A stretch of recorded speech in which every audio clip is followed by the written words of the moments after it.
Hey, everybody. Welcome to the Hope Podcast. We have Cindy Golding today. Welcome to the show. Well, thank you, Leo. I'm glad to be here. Yeah, Cindy is a House representative for the Iowa House from House District 83. House District I wrap 83. around, I'm in Linn County. I wrap around the urban area. So I don't have any of the metro, which is considered Cedar Rapids, Robbins, Marion, Hiawatha. That's considered the metro area. I wrap around that, and I cover the little towns and the farm areas. Well, thank you for serving up there, up in Center Point, Urbana, Brandon, probably, or is that Brandon? Blackhawk? Yeah, Okay, that's well, no, that's in Buchanan County. Oh, Buchanan. Okay, Yeah. so that's for the west. But Vinton is Vinton? No, that's Benton's Benton County. in Benton That's County. right. So Yeah. I have 11 cities. If you want me to name them, Oh I yeah, can let's. tell you. Yeah. All right. What they So are. starts with Palo, and I go up around from the west side up and around down to the east. So it starts in Palo. Then we have Albernet and Center Point, Central City, Coggan, Prairieburg, and then coming down we have Springville, Lisbon, Mount Vernon, and Ely, and Bertram.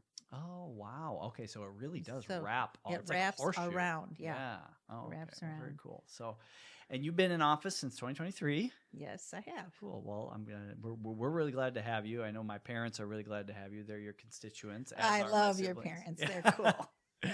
Yeah. So, well, what got you like? What made you think? Well, okay, I'm going to throw my hat in the ring. I'm going to run for office. I'll go back a few years. I Please. grew up in Illinois. Yeah.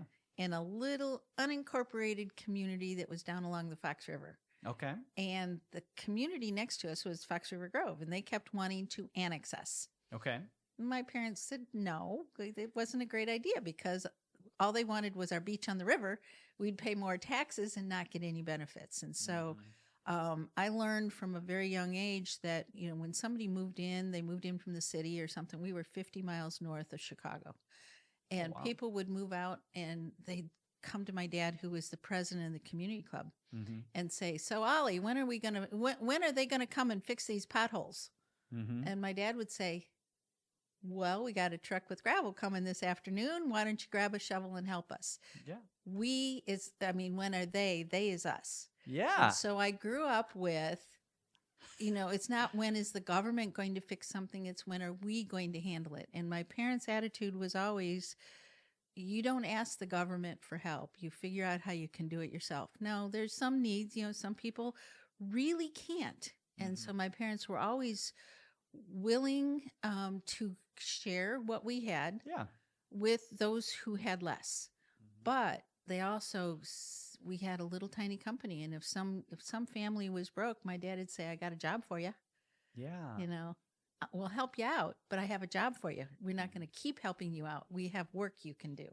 Yeah. So that's, I grew up with that.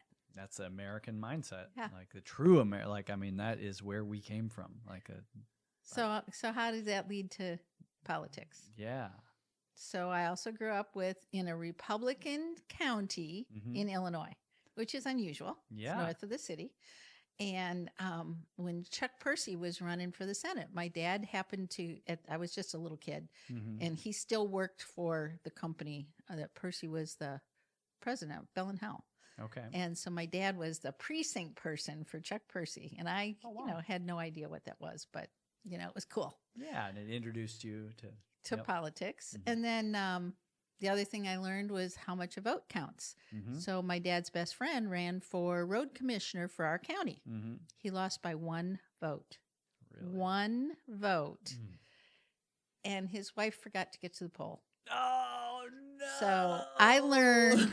So I've talked to Chuck about that. Chuck is like 95 years old now, but I've talked to him about that every once in a while. Do you remember? And he says, yeah, it just made it so important. Every vote counts and I share that story because every vote counts. And we saw that here with Marionette Miller Meeks when she won Congress by 6 votes. 6 votes, right? Every vote Down counts. Here, I'm her constituent. I'm in Johnson County. Yep. So fast forward to moving to Iowa. Yeah. And so you moved to Iowa in 85? In 85, Okay. I had at the time 4 little kids. Nice. My husband was transferred here to Cedar Rapids, and I was invited to join an organization called Junior League.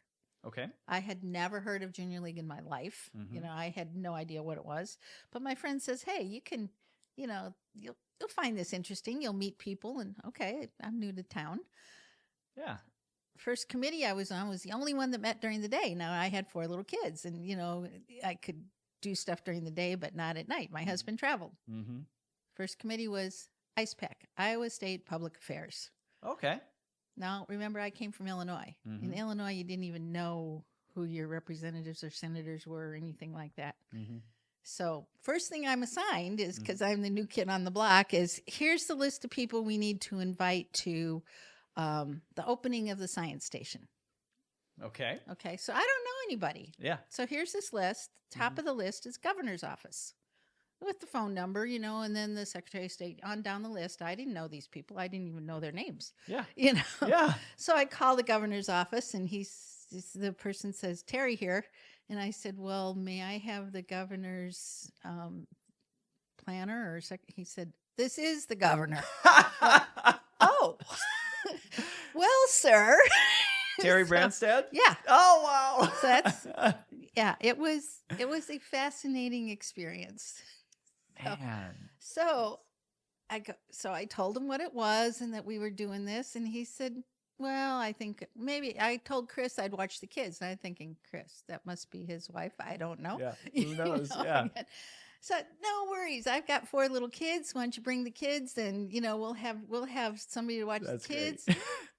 So he says, "I'll put it on my calendar." Now this makes it easy. Now I know, this is the governor. So now, number 1, I'm not intimidated. Yeah. Number 2, go You down the list. Got the worst top guy out of the way right away. Yeah. The governor's coming. Would you like to come? Oh, now everybody wants to come. Yeah. Everybody wanted to come. And it was amazing. Now, the next thing is, now I'm really busy with little kids. I don't watch TV much. So I was the den leader for my son's Cub Scout den. Oh, good. Yeah. So the kids come in. Now, this happened all in the same week. Okay. We're just starting the Cub Scout den. This is in September. We're planning this. And my neighbor comes over and she says, "Bruce Downey's at your door." Okay. Who's Wow. Bruce Downey?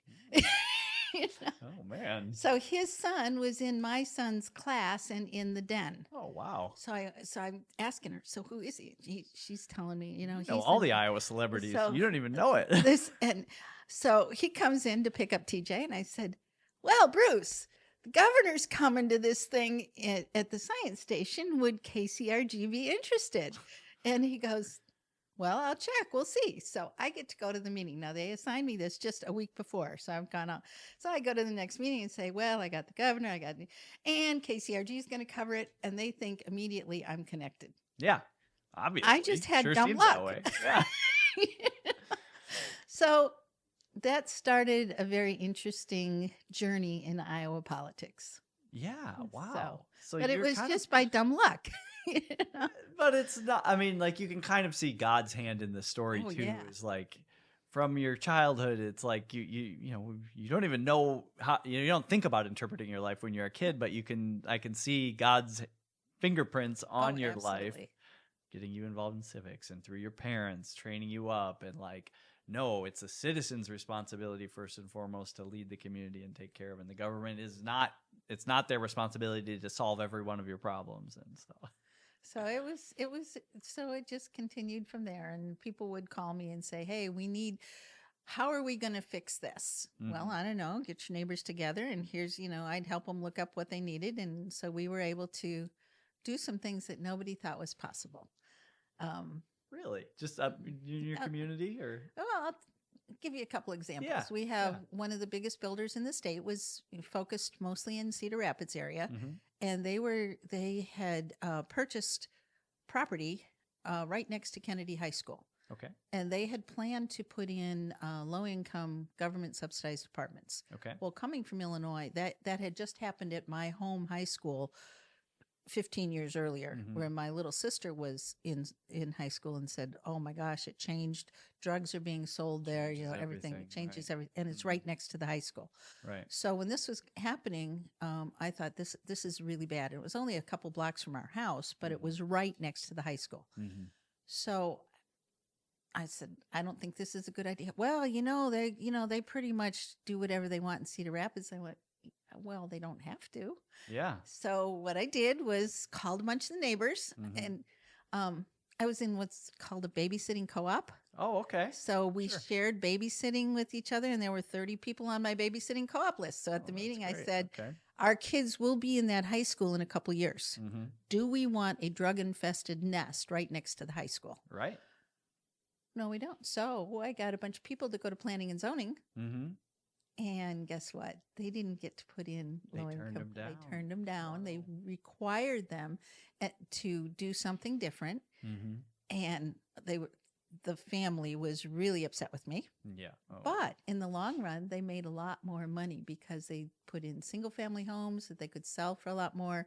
They put in high end condominiums. Well, that neighborhood over by And Kennedy High School, that there's is- some super nice Yep, places now. Lexington East is what it is now. And all those houses that were built, because otherwise it was going to be low income houses, low income Really? apartments. So that was my first endeavor, my first dipping my toe in Well, and that's just so important. Iowa stuff. Like for us, like we get all focused, and when a citizen who's interested in politics, we naturally focus on Des Moines and especially Washington D.C. Oh yeah. And I just think the wisest thing for us to do is to turn that on its head and say, well, what's going on in my neighborhood? And I need to take care of my neighborhood and fulfill the debt to love my neighbor as myself. And from there, we will start to see a renewal in our culture that will begin to show up maybe at the county, the county seat, and then in Des Moines, and then, in Washington. So. Well, the other thing I learned through that time was the way you get people engaged is to have them involved. Yeah. Don't just ask them for money. So at Pierce School, we had what was called a Fun Fest. Okay. We had it every year, and we raised a lot of money. We were the first school in the Cedar Rapids School District to have we redid the library so they could code the books. We put in a big new playground. Yeah. Well, then And people probably enjoyed being they were probably fun community events, right? So what happened was, lady who took over from me decided this is way too much work. We're going to do the non-event fundraiser. Send out a letter to all the parents and say, just write a check and send it to us. Yeah. Well, number one, we raised 10% as much money. And within 2 years, we lost our community base. Yeah. Because there was no reason for parents to be engaged. There were not the activities to go to at the school that brought people together. Yeah. And it was a very direct lesson on you don't just ask for money. You give people a reason to participate. Yeah. You give people a reason. And because what subconsciously happens, I mean, for one thing, you lost 1/10, 10% of what your former income was. But the other thing is, even the people who give, if you give and don't participate, it's kind of like the same thing with a church. It becomes this transactional thing. Is like, oh, well, because I'm giving you money, I now expect a service from you, and I'm no longer responsible. Exactly. I'm not a responsible member of this community. I am a paying customer of you, this institution that now I expect to serve me. And that just doesn't work sustainably for things like schools and churches and things that demand community involvement. Well, right? the woman who took over and did that went on to become a Linn County supervisor. Oh, really? And her approach was, well, we don't need to ask the churches for this. We should be doing it as a county. So therefore, we need to raise taxes. Yeah, it's so when you take that responsibility away, you lose your sense of community. Mm-hmm. And that was a very big lesson. Yeah, and it's easy to complain about the higher taxes, obviously, but the actually more important loss is the loss of community. Right. If we don't, I talk about this all the time on here, the signature line of the Declaration of Independence, we mutually, in the sight of God and in support of this declaration, we mutually pledge our lives, our fortunes, and our sacred honor. Yes. No other country has that. We inherited that pledge. Whether you like it or not, if you claim the name American in citizenship in this country, you owe it to your fellow neighbor to contend for this place, which includes whatever's going on in your community. Well, it's something that it's a lesson, and trying to help people understand that you have the power to change your community. And you're right. They look at the federal stuff, and I get emails every day about, what are you going to do about this or this or this? And I write back and say, that's at the federal level. I'm at the state level, Yeah. but you can impact at your city level. So one of the things I do as a legislator, I go to every single one of my city council at least once a year. So there's 11 of them. Mm-hmm. And one of them told me last year, it was the third time I'd been there. I started when I was campaigning in 22, just to find out who these people were. Yeah. And of course they said, well, you're just a candidate. We won't see you again. We'll see. If I win, I'll be back. Mm-hmm. So last year he made the comment that he was a city administrator for 23 years and had in that time had never seen their local legislator, either representative or senator, at their meeting. And he was thrilled that I work with them, that I was able to bring some of their issues to the legislature. And it's not a partisan thing. It's a practical thing. It's about how things work. And there's people in Des Moines who have never sat down to find out how the law that they are signing or they're voting for impacts the people. And we heard the governor say during all that, the CO2 pipeline battle, we can't change the rules in the middle of the game. Well, every single law we vote on changes the rules for somebody.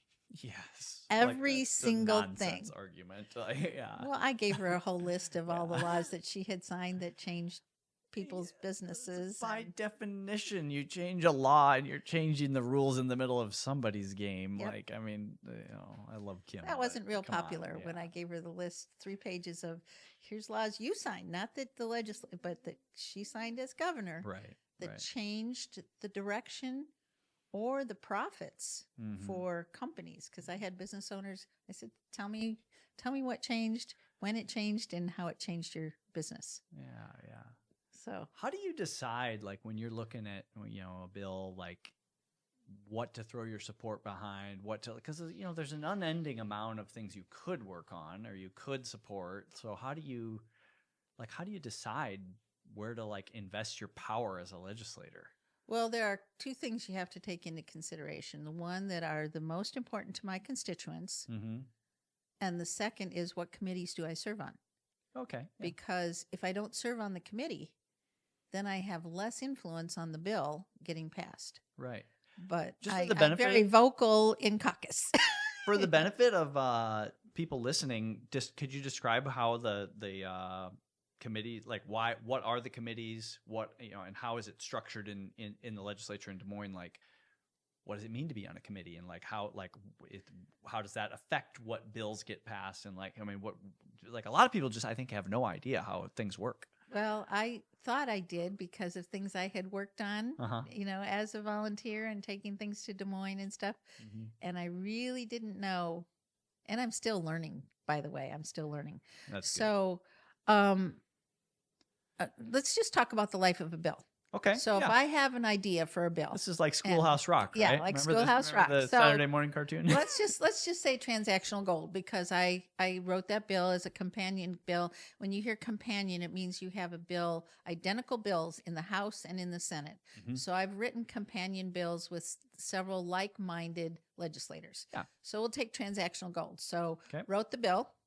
Now all the bills. And transactional gold means I can go around and use gold as currency in Iowa. Yes. And it also means that you don't have to pay capital gains taxes when there's a profit, because it's like when your dollar bill gets inflated, Sure.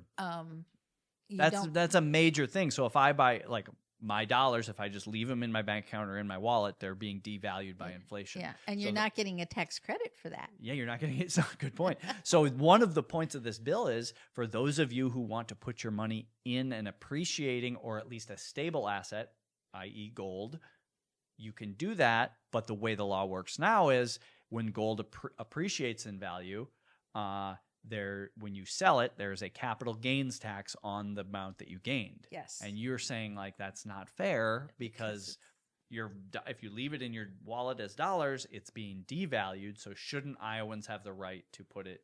Yes, it's secure and it's also guaranteed in the Constitution. Okay. Slight digression. Anyway, yeah, that's okay because that's a big deal. Yeah. But so I write the bill. It gets a number in the House, and then the bill on the Senate side, it'll follow the same trajectory. Just House File 248. Yeah, let's just say. So it gets a bill number. Now it's up to the majority leader of the House. Well, let's step back though first. Please. The Speaker of the House assigns the members to their committee. Okay. So the Speaker assigns all the Republican members to the committees, and the minority leader, whoever that is, assigns the Democrat leaders to the committees. And there's 30-some standing committees. Okay, so now the majority leader gets the bills and decides which committee to assign that bill to. So like the transactional gold, it could be assigned to commerce, it could be assigned to state government, it could be assigned to, those are the two that would make sense. Okay.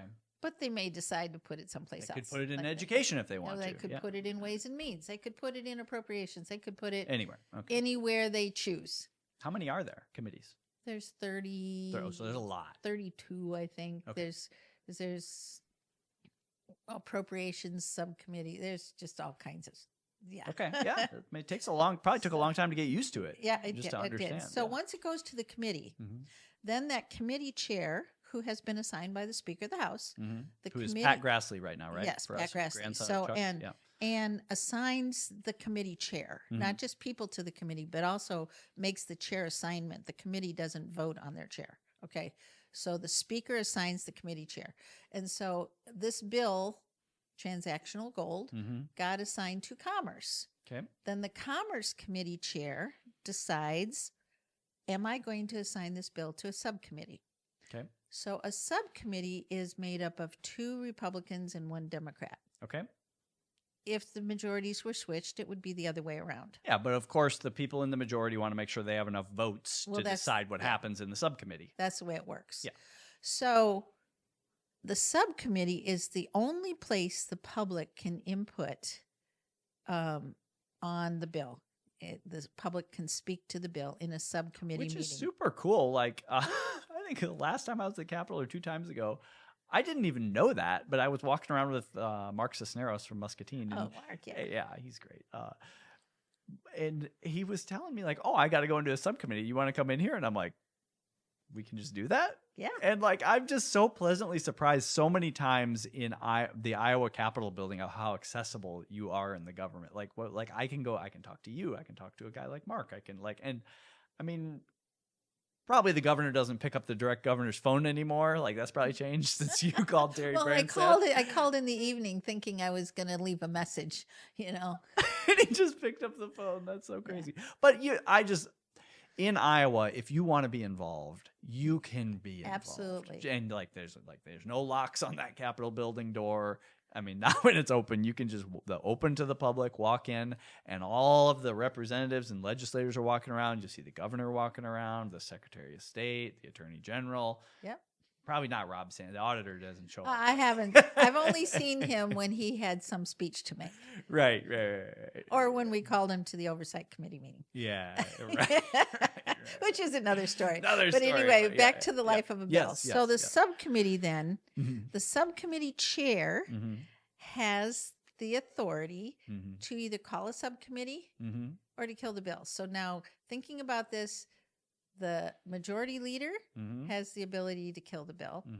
The committee chair has the ability to so the majority leader assigns it or kills it. The committee chair assigns it to a subcommittee or kills it. The subcommittee chair calls the subcommittee or kills it. So there's like 5 places where this can die before it even gets to a vote. So now if it passes the subcommittee, which our transactional gold bill did, okay, all right. Now it goes back to the committee. Now the committee chair has the authority, has the discretion to either call it for a full committee vote or kill the bill. So now it's gone all the way down and all the way back. It has to have the same. Now, once, let's say the committee passes the bill. Now it goes back to the majority leader to decide, is it going to go on the debate calendar to go to the full House? Okay. At any one of these points, someone in leadership along the way who has authority has the right to either kill the bill or push the bill. And remember, there's amendments that can be added along the way. So something to caution people is, just because it says transactional gold and there's a bill number, there may be an amendment that says we will not allow transactional gold. Yeah. So amendments can completely change the nature of the bill. And so too many people look at headlines, and looking at headlines can be very deceptive. Think of Inflation Reduction Act. Right. One of my rules of thumb now is something comes out of Washington, D.C. If it says it's doing one thing, I generally assume it's probably doing the opposite. Somewhere along the way, somebody has tweaked it. And it may start out with very good intentions, but then these amendments get added. So now if the bill goes through and it's still in a somewhat pure form, now amendments can improve bills, because as a bill writer, somebody may come up with something you didn't even think about. Yeah. So amendments can be good or they can be negative. There's also something else called a strike after amendment. Okay. That completely says after the title, everything after the title is gone and replaced with this new language. So this is where reading the bill becomes important. And I get lots of emails that cite a bill number or a title and say, you need to pass this. And I'll write back and say, have you read the bill? I'm not sure this is what you want. I mean, do you read every bill? I do. Wow. Now, until the last day when we did 36 straight hours and we didn't even have the bills to read, there's something else that I learned. So I thought I knew how this worked, because back years ago, I led a community group through an involuntary annexation battle where we won. We tried to get legislation written. We helped write a bill. It got through the House completely unanimously, got to the Senate, got it through the committee unanimously, and the Senate majority leader refused to bring it to the floor. See, I think a lot of people just don't wonder about how do we have, Republican controlled, the SAVE Act right now is one of the things that is on people's minds. Well, why can't they just vote on it? Well, it's because of the structure. We are a representative government. Yeah. And we are not a democracy. We are not mob rule. Democracy is mob rule. Right. We are a representative government, and the people you vote on are those people who represent you. And that's critical. And I wish people paid more attention to who they were electing. Yeah. But back to the bill that I thought we knew, I didn't know until 3 years later that the reason he didn't bring our bill to the floor, which was about involuntary annexation, was because a city wanted to involuntarily annex a whole bunch of land so they could put a casino in their city limits. Oh. This was in 2001. Wow. When casinos had to be on water. On water, yeah. So they were going to have to go out 3 miles to annex in this little lake. And it was in his district. Insanity that something like a casino has to be on water. Whose idea was that in the first place? And then, but what it leads to is insanity this. Yeah. But that's how I learned about leadership and all that. But so I thought I knew how all this stuff worked, right? Because I got this bill, as just a citizen, all the way through the House and all the way through. Yeah, it's not how it works. So back to transactional gold. Yes. So we were able to get a lot of headway in the House, but because the Senate was doing a lot of different things, we were not able to vote on it in the House because they said we need to have a bill that can pass both the House and Senate. So sometimes it's strategy. What do we need to do? And with transactional gold, the banks didn't like it. So they were spending a lot of dollars on lobbyists. Lobbyists. Can you tell us what in the practical reality of what a day looks like at the Capitol? What does spending thousands of dollars on lobbyists look like from a legislator's perspective. Okay, so talking about transactional gold, Yeah. so, or we could talk about CO2 pipeline or any of them Well, where the transactional lobby gold, is. let's keep going down Okay. this. I like this. So, I had been talking to bankers, Mhm. and my own friends who are bankers said, well, they could see maybe some challenges in getting the language correct. But then the banking lobby, which is the Iowa Bankers Association, was headed up by a woman who hated the idea because she had gone to some national group. Now, we're only talking about Iowa banks. We're not talking about the big national banks. We're not going to make Citibank or Wells Fargo or no, those we're guys. only talking about state banks, state and local banks. Sure. And they were so opposed to it. They said, here's what they were saying, that people are going to take their money out of their savings or out of their money market funds in the bank, and they're going to put it in gold, so it's going to damage our reserve balances. And I'm looking at the woman saying, how many people do you think are going to go out and actually buy physical gold? Yeah. They take the money out of your bank to put it in the stock market. They take the money out of your bank to buy a new car. They take the money out of your bank to do things they want to do. Why would you stop them from wanting to buy gold? Well, it's going to hurt our reserves. I have this, sometimes when I talk to bankers, we my company or my personal or whatever, you talk to bankers, and sometimes I get the idea that they think that my money is their money.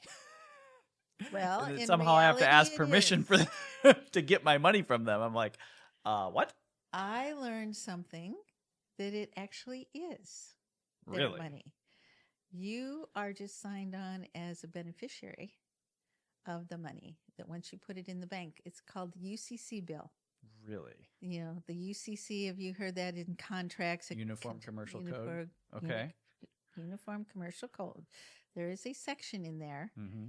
that your money in the bank, they have first rights to. Your stock, the stock company has whoever your broker doesn't even, but whoever's at the higher level. And we've been trying to get that changed. It was brought to my attention. I was reading a bill and something. I'm not a financial person. I'm a chemist, and I don't. Stock market never intrigued me. My husband handles that. Yeah. Sure. I worry about the other stuff. But so I got stock like with Edward Jones. Yeah, it's and not it's yours. technically not mine. Right. Really? You are a signer on it, and I can't think of the legal term. There is a legal term that all the lawyers were saying, well, yeah, of course, it's this. But it means that they have the first right to it. If you remember the bank collapsing in 2008, right. The banks, all that, right. That had something to do with it. And now the banks they have identified those that are too big to fail. Mm-hmm. They have first rights to your assets. And I don't understand the mechanism, and I don't even want to pretend to, but I do know that as I was reading the UCC code, that we as a legislature, we are supposed to approve the updates every year because it's state by state. Okay. And so I was reading through, and it said something about digital assets. Okay. And of course, I'm aware of CBDC, central bank digital currency, and all of the what ifs around that. Yeah. So that threw up the red flags. Okay. Yeah. And so I called my friend and said, "Okay, Charlie, I don't understand how this." Charlie Thompson is brilliant. Oh yeah. And so it was like 9:00 at night. We're supposed to vote on the bill the next day. And I said, "I don't understand this. Is this good?" And he looks at it and says, "I don't think so."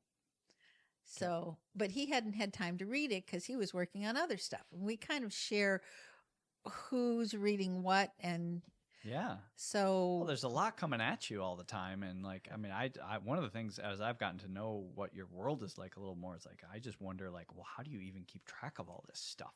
You got to have experts in the legislature like Charlie that you can call on and say, "Hey, Charlie, I'm not an expert in this area. There's a bunch of legal jargon here. It's raising red flags. What do you think?" Yeah, that's exactly what happens. Or somebody will call me and say, "Do you understand how this medical process works? Or do you understand about this chemical thing that's going on over here?" I've been a business owner, so they'll ask me questions about, what about employment law? What about HR? So there's we have to rely on our life experiences. So in that case, again, transactional gold and stuff, Mhm. that got set aside as we are looking at the UCC bill, which happens to be at the same time, Really? Okay. in the same time frame. Okay. And it's being pushed really hard by a couple of people in the caucus that really want this through. Well, why do they really want it through? Yeah, why? Because the lobby is pushing for them to really push this bill through. And so the lobby looks like one or more people showing up probably at the Capitol building and talking to you, but there's certainly more to it than that, right? Imagine they are the salesman selling you the car. Okay. So they have High been pressure? high pressure. Very high pressure. So they have been hired Mm-hmm. by organizations. So the Iowa Bankers Association has a lobbyist, Mm-hmm. either who is an employee of the Iowa Bankers Association or they have hired a lobby firm Mm-hmm.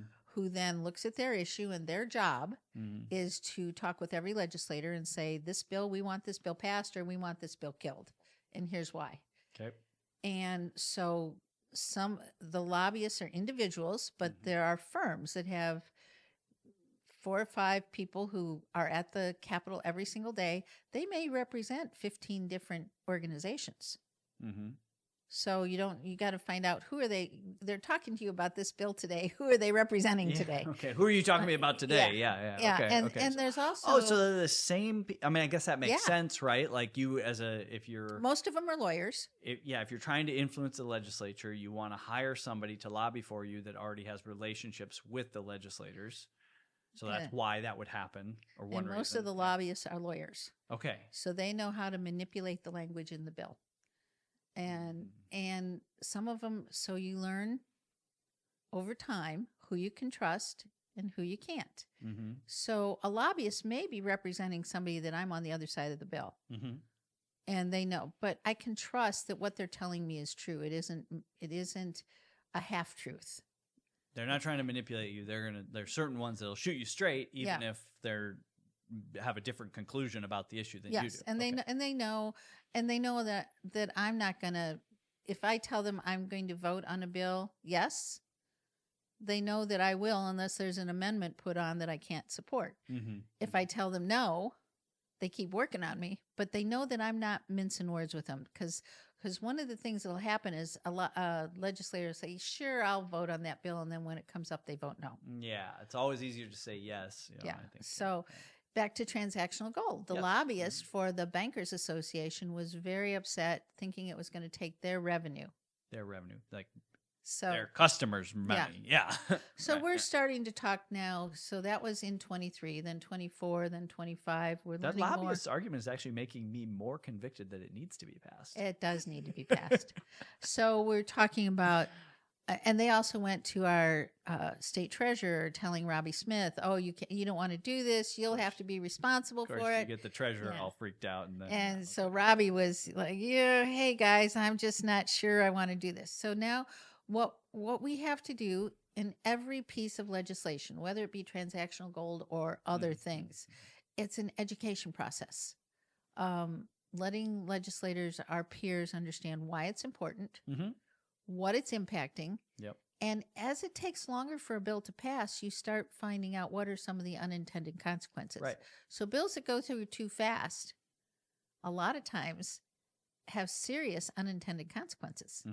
So we have to look at these very judiciously. Yeah, it like, takes a lot of discernment when you do this. I mean, I guess practically as a business owner, I'm just thinking ahead now. It's like, oh, what if I'm out like selling my books and somebody walks up to me with a piece of silver or gold and says, "Hey, can I buy your book?" And I'm like, well, I don't know how much that's worth. Yeah. Like that in practice could totally happen, right? Well, like, there's something I learned about it from my brother in Utah, but there are things called goldbacks. Okay. And I should have brought some with me, but Okay. they look like dollar bills. Okay. Oh, I've seen these, they're I think. a thin layer of gold in a sleeve. Yep. And they are in denominations of 1, 2, 5, 10, 50, but it's not $1. It's one goldback. Yeah. And you can look online, and every day there is the value of the There's goldbacks. probably an app that would tell. So I could have in my point of sale unit that would just tell me, boom, this is one goldback. Or And like, there are you give me a goldback, I owe you, $10 back or something. Yeah, and there are retailers in Iowa that accept gold backs. Oh, really? And so, like, I bought for Christmas for my grandkids. Mm-hmm. Another story. I have Yeah. 21 grandkids. Oh, but good. That's awesome. Yeah. But so that's even more than my parents. Yeah. Well, you're not married yet, Yeah. so that's well, I got to you're get to gonna work. catch up. Yeah, I got to go to work. Yeah. So, when I bought them, they were $2.18 for one. Okay. Now, the same one, I haven't looked at it today, but when we gave them to them at Christmas in 25, they were worth $4.28. Really? The same piece. Yeah. And so that's But if you sell that, you have to pay capital gains on it. No, you don't. Oh, you don't? Because it is, you're not selling it. You're transacting with it. Oh, okay. I'm not turning it into somebody to get cash back. I am transacting. I'm transacting. Got it. Okay. So there are it's very popular. It's all over the country. There are various states. Well, yeah, I think there's there's probably 20 states now that have their own. Yeah. So you can get New Hampshire, you can get Utah, you can get Texas, you can get, and they have their own logos on it. Yeah. Okay. But they're the same. They are exactly the same amount of gold. So Really? it's not a different. It's not a different denomination. So one gold back, regardless of the state, is the same exact amount of gold. Oh, that's actually really helpful, because then I can take my gold back to Utah or to Texas, and the same way I spend it in Iowa, once this bill gets passed, I could spend it there. So we've been trying to help people understand that there are ways you can use transactional gold without having gold dust or taking a chip off of gold block, or, like you said, knowing how much it's worth. Yeah, I mean, I just, where my mind naturally goes is like totally not true, but ignorance, my only frame of reference is probably like old books I've read and movies about old times when you'd walk around a sack of gold dust. Maybe Jesus talking about getting paid with a denarius or something. Like, oh, that must be how it is. But that's not what you're talking about. So going back to educating people. So there's a card called a glint card. Okay. So you can have your physical gold, mm-hmm. however much it is. If you have gold bars, if you had gold nuggets, if you have gold coins, it's by the weight of the gold. Mm-hmm. So it's not, some gold coins they sell for a lot of money more than the weight of the gold. But right, but those are collector's items. Yeah, like you're talking about the weight of the gold. I'm talking about actual gold. Mm-hmm. You put your gold in this depository that is a secured place, kind of like Fort Knox. They have a depository in Texas. We're trying to figure out if we can set one up here in Iowa. Mm-hmm. It is secure. Let's say you have $100,000 in gold bars. Mm-hmm. You give them your $100,000 of gold bars. You get a credit card, mm-hmm. and MasterCard will work with us, or Shazam. We want to do it with Shazam because they're an Iowa company. Oh, interesting. Yeah. Okay. And you can use that card as a transactional item on that gold. So you have $100,000. That amount of gold value fluctuates with what the gold mm-hmm. spot price is. Mm-hmm. And that's every day there's a different spot price on gold. Right. So as it goes up or as it goes down, mm-hmm. it's the same as the stock market. Mm-hmm. Your stock is only worth what it is today, not yesterday or tomorrow. Right. So think about it that way. And then you can use your credit card to spend out of there. You've got $100,000. All the modern conveniences and with all the benefits of like a stable, solid currency that isn't like manipulated by mad scientists at the Fed, on Wall Street and Washington, D.C. Well, my point of reference is when I was a kid, an ounce of gold was $35, I think. But the way like $4,000 that was before President Nixon got us off the gold standard and all that, and it had been stable for many years. And the way I look at it is, when I was a kid, my mom would say your year of college is about the same as a family, a moderate family car. So let's say it was $4,000 or whatever. You could buy a moderate family car, mm-hmm. not a fancy one, but a small car for about a year of college. And you mm-hmm. think about it today, mm-hmm. a year at a state school is about the same value as a small family car. Is that about like $25,000 or something? Or Normally like 40. 40. Oh. University of Iowa 35. 40,000. It's huge. But what I'm saying is the value, mm-hmm. if you think about value, so the same happens with gold. Yeah. If you have that ounce of gold, mm-hmm. it could buy something in 1970 could probably buy pretty much the same thing today, even though that same ounce of gold, even though that price may be 300% over what it was in 1970, the gold is worth more than it was in 1970. Good point. So solid gold, that's why we're trying to work on this. It is our hedge against inflation, because the gold goes up and down with your economy, with your inflation or deflation, where your dollar bill never is worth more. Right. It's always worth less. Yeah, because there's like, especially you look at federal taxes, you have, when you get your paycheck, all the taxes that come out there. But one of the things we all learned during sort of the COVID money printing spree is that the more money that gets spent by the government is like another way of taxing me. Yeah, it means that my money is worth less. Yeah, my dollars in my wallet are worth less. Yeah, I used to be able to buy this with $100, and now I can't. Like, I mean, housing prices ain't coming back. Like, because they're just, the dollars went up. You know, like, I mean, it just costs more. And incomes aren't keeping up with that inflation. And that's the government caused. Yeah, the government caused it. Right. But incomes are not keeping up with that. But that's how a bill works. Yeah. So again, with the transactional gold, our point now, as with any other change of concept, you know, because we try to move a lot of different things through. It takes people understanding what's happening and being willing to say, yes, I'm willing to try it. And then also being willing to say, we'll give it a try, but we can do a temporary thing.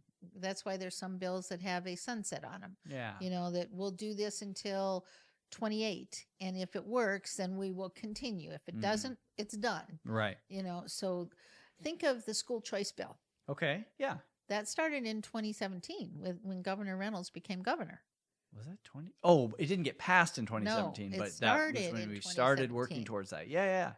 And every year it got tweaked a little bit, tweaked a little bit better, and it finally passed in 23. That was one of the first bills I voted on. Which, by the way, I'm a founder of a school, and cool. We're taking advantage. This fall, we will be officially accredited, and we're taking advantage of the school choice. So thank you for doing that. Yeah, so but it got to be a better bill. Okay. So that's what happens when legislation doesn't pass right away. We keep working on it. You get more voices in telling you, here's what's good, here's what's not good, how can we make it better? And even when we finally do pass a bill, it still may need some tweaking once it gets in place, because then there's the second part of this legislative process, which is called administrative rules. Okay. So I learned that when we were doing the involuntary annexation thing that I told you we got this bill all the way through. Yeah, okay, yeah. We clearly read the language that was in the Code of Iowa. So the scenario was Hiawatha at the time was a small community, very small. There was, when things don't make sense, you got to follow the money. There was a federal program that a city would get federal dollars based on its percentage of growth. So if you think if Cedar Rapids took in a community of 500 people, it would be a very small percentage of growth. Hiawatha was looking to annex from its boundary was at that time right at Edgewood Road and to all the way to the river and north up to County Home Road and down south of Blair's Ferry Road. And not because they were trying to do a good thing and be benevolent to all the people they were about to annex. The motive behind it was federal dollars. Why would that even be a motive? It is, it's a motive for so much. Anyway, so we organized and we read the code. We clearly understood how involuntary annexation worked. We clearly understood all of that. We started down the process. We started into our language. We wanted to get a bill written about. You're one of the people that was going to be annexed. Actually, no, they went. Really? Oh, okay. They were going to annex one of my farms. Oh, okay. But not our house. They kind of cut out a piece that didn't make any sense, but in the long run it did because the way they would have to bring utilities to it and stuff. You know? Okay. But I think it was strategic that they were afraid of who they were going to poke, but they poked me anyway. Of course. Yeah. So So when we started into this trying to write the legislation, there's a code that says it's a bifurcated vote, meaning there's two separate entities that vote. Okay. So Group A and Group B. Okay.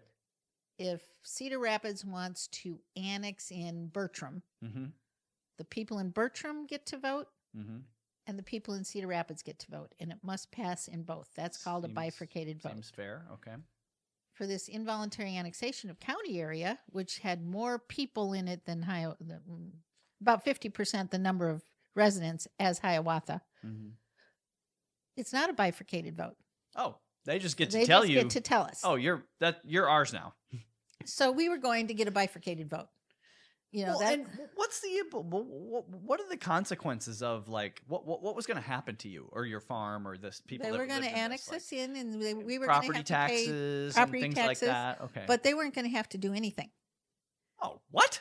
They weren't going to have to do anything. Were they going to have to provide like trash pickup? No, they weren't. Roads. They weren't going to have to do anything. They weren't going to plow your roads and 2000 fix the potholes and in stuff. 2001. What?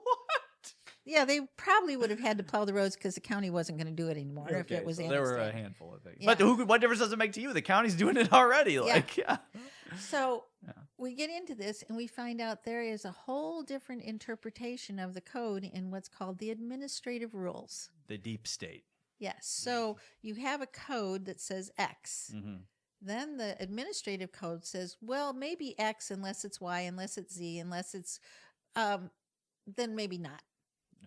Yeah, okay. So that's the second part of the legislative process is the administrative code is where the departments, Department of Education, Department of Public Education, Safety, Department of all of these. they write the rules when a law impacts what they do. They write the rules on how they're going to apply the law. Right. Because that is maybe necessary because a law could be written broadly that if I'm in charge of the Department of Public Safety, maybe I need to give some more specific instructions about how the state troopers are going to enforce it. Right. Exactly. That's the idea behind it. Yeah. Right? And there's nothing wrong with that until they turn invalidate it the upside law. down. Yeah. Until they turn it upside down. Yeah. So, Which is like anybody who's paying attention to what's happening in Washington, D.C., like knows that this is going on. I'm sure it happens in Des Moines too. It's like, I mean, it's just there are evil forces trying to take over our government, and they don't play by the rules, right? Like, I mean, laws are only as good as they're enforced. Yeah, right. We can write every law under the book, but under the sun, but they're only as good as they're enforced. Right. But back to that scenario. So we didn't get our bifurcated vote. We learned about the administrative code. We learned about the majority leader of the Senate can stop a bill. I mean, so I learned all that stuff. Yeah, you got like an MBA in public service or something. Yeah. But what did happen, now this is the good part that people need to remember. What did happen is we woke up people all across the state to this problem. Yeah. And we found examples all across the state where a city had involuntarily annexed in a community and never brought them services. And we have examples right in Cedar Rapids where a community was annexed in the 50s and they still didn't have sewer and water. I mean, they had their own wells. So just like, and they're paying higher taxes. Yeah, they're paying city taxes. They're paying city taxes and none of the city. I mean, this is just like, this is back to like, Middle Ages. This is just how conquest is done today. Like, oh, we see you. We want your resources. We're just going to take you over by whatever means we can get away with. The good thing is that through that process, we did get a law that said if you're going to involuntarily annex something, some group, you must demonstrate that you can bring services within 3 years or they can de-annex. Great. Okay. That you cannot involuntarily annex for economic development. Involuntarily annex for economic development. Okay. And you cannot condemn outside your city limits for economic development. So 3 things that happened that were the result of protecting people's property, pushing this forward. Oh, good. Okay. So that's, I try to tell people as we're involved in this CO2 pipeline, the carbon sequestration battle, that a couple things to celebrate. Number one, we have awakened people, even inside cities who are not impacted by a CO2 pipeline, but that eminent domain, given that authority to a private industry, could impact their home. Yeah. So we have awakened a lot of Iowans. Now, this battle's been going on since 21. Okay. Yeah. Second thing to celebrate is that not one linear foot of CO2 pipeline has been put in under the current laws. So while we still are fighting the battle, we've gotten more people aware. Yep. There are people saying this is not a good idea anymore. There are ethanol plants saying this is not a good idea anymore. There are other alternatives for the carbon dioxide other than sequestering it a mile underground. You know, there's all kinds of things that we've been able to awaken people. Had we gotten that bill passed in 22, 23, 24, we wouldn't have been able to shine the light on the egregious behavior of corporations. Yeah, that's such a good point. Like,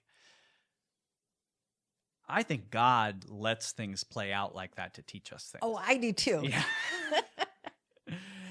And so, yeah, if you're not winning every battle, remember that God is. There's a reason. Like, it's like, and I love, you're a very faithful person. Yeah. You stay, you see something, you stay with it. Well, I look back on my life, which is a lot longer than most people think, but Well, you must be like, what, 45? Oh, add about 30 years. Yeah. There are so many things that, you know, the answer was no at the time. You know, you're praying for something. You say, God, I desperately want this. And the answer is no. Yeah. But then you can look back and say, wow, had I had that, I wouldn't have this. Yeah. And that, you have that happen enough times, then you quit complaining about the no, you know, and say, okay, that's no. What's next? Yeah. And you get excited about what's next. You have such an optimistic look at negative answers, right? Yeah. Because you've developed a trust for God, for your Savior. It sounds like. You have to, you know. Well, not everybody does. No, I know. You know, the thing that really bothers me is when people profess their faith and they go around wringing their hands. Yes. Because if you truly believe in God and in Christ and in salvation and all those things, why are you bemoaning the present? Why? You know, it's just, it really bothers me. But you're a shining example. Like you, I mean, I love you. We need to preach the Bible and speak things, but like what adds power behind the words is a heart that believes what she's talking about. Yeah. Yeah, that's crazy. Love that. Love that. How did you get that? What's your faith background? Like, I mean, it doesn't just happen. No, it happens over time. So I grew up in, you know, my parents going to church, little town. I told you, little town north of Chicago. Yeah. 13 bars in one church. Oh, wow. And my mom used to laugh about culture, that. Yeah. She what used kind to of laugh. church? Methodist. Methodist. Oh, the old Methodist circuit riders. Was, They it populate every small town, it seems like, with churches. We had a pastor, and I was about 10 years old, and Pastor Wickstrom and his wife, and he was a retired, it's a little teeny tiny church, you know, and I think it could seat about 60 people. Sure. Maximum. Yeah. Yeah. But Reverend Wickstrom would come over to our house about once a month for dinner, and he'd tell stories. He was a missionary in Kenya. Oh, really? And he and his wife would tell some of the most amazing stories about people that they led to Christ, about exorcisms, and as a kid, I was fascinated with all this stuff. Right. And, you know, you just learn in education. So I'm a science nut. And so we were learning about evolution. And my mom would say, you can come from a monkey. I'm coming from Adam and Eve. I don't care where you think you came from. I'm coming from Adam and Eve. I reject that. Yeah. Oh, good for her. Yeah. So and in science, if you're truly a scientist, you're always looking for the what ifs and the next answer. And the more you know, the more you realize you don't know, and the more you can see the hand of God. Yeah, that's so true. And every I worked with some fascinating people in my career. Every breakthrough discovery was an accident. And it's like God led you down, but you had to have your eyes open to see it. Yeah. You know, and like, oh, wow, look at that. Oh, huh. How did that work? Yeah. Why did that work? And then you look deeper. And so true scientists, if they have their eyes open, become really true believers. Yeah. Love that. So the journey. So what about? So what was your what's your conclusion on? Have you come back around to your mom's way of thinking? Did you come from Adam and Eve, or are you from a monkey? Oh well. So I got to work on DNA projects and then down into RNA projects. And you're a chemist, you said. Yeah, I was a research chemist at a company in Oak Brook, Illinois. That was a conglomerate. So I was in their analytical lab. And I got to work on, so we had Swift Premium Meats, Swift Edible Oils, Vickers Petroleum. We had J.G. Milligan Adhesives and Coatings. We had Beeline Clothes. So I got to work in food products, grains, energy, animal feed, energy, adhesives and coatings. Even when they were trying to put flame retardant chemicals in baby clothes, and what is, you get this up against your skin. What is the it might not burn, but what does it do to the kid? Yeah, exactly. Like, what if it's really uncomfortable, or if it gives them a rash, or makes them sick, or it gets absorbed through the skin, as they're sleeping and get hot. So I got to work on so many different things, but again, the discoveries we made, almost every single one of them it wasn't like, I'm going to try this and this, and I think we're going to get this. It was, I'm going to try this and this, and I put the wrong thing in. Oh, goodness. Well, look at this. Wow. That's crazy. So when you have a scientific approach, whether it be to journalism or to anything, historical data, if you're an archaeologist, a scientific approach means you have a hypothesis, but you're constantly poking at it and testing it. Yeah. And trying to make sure, what are the outliers? The outliers mean something. Yeah. And it makes me crazy when I hear somebody say, oh, the science is settled. Science is never settled. Yeah. It's not science. Well, and what you're describing is like an attitude of humble submission to the truth. Yeah. That's and what that enables is you to keep a curious spirit alive, because then every day is discovery, and every day, and then it is an adventure. It is. I mean, I hear you talking, and whether it's DNA research or getting a bill through the legislature, you see life as an adventure. It is. Yeah. Well, I think a lot more people should see it that way. Well, one time I was just cleaning the house and I had Chuck Swindoll on. When KNWS used to have in the morning, they had Dr. Dobson and Chuck Swindoll. Yeah, they had the whole series. Yeah. And his thing was about retirement. He said there is nowhere in the Bible that God says, you retire. Oh, yeah. And so I could be retired running around with my grandkids, but yeah, but you're setting an example for them, and you're like a lifetime of earned wisdom and knowledge. I mean, we are Americans, and who better to serve in our government than somebody like you that has worked in the business world, contended for citizens' rights from the time you're a kid, actually, with your parents, but also, in rural Hiawatha. And that's such a good, you're an example to all of us. So thanks for doing that. And think about what that does for your grandkids. I mean, they take in. I was talking with Simba Mambumwe. You know him. He was helping. He helped Stacey Besch with her campaign, and he's part of the Patriot Group up in Mason City.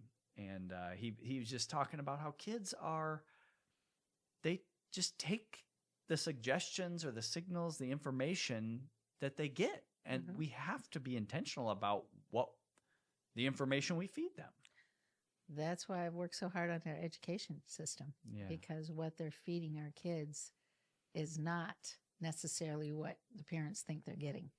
So we've made some headway, and school choice is one of them. But I was always active in my kids' school, always from the time. Your kids always go public school? They all went. Well, our youngest went to private school for 2 years when I didn't want her in the middle school environment. Okay.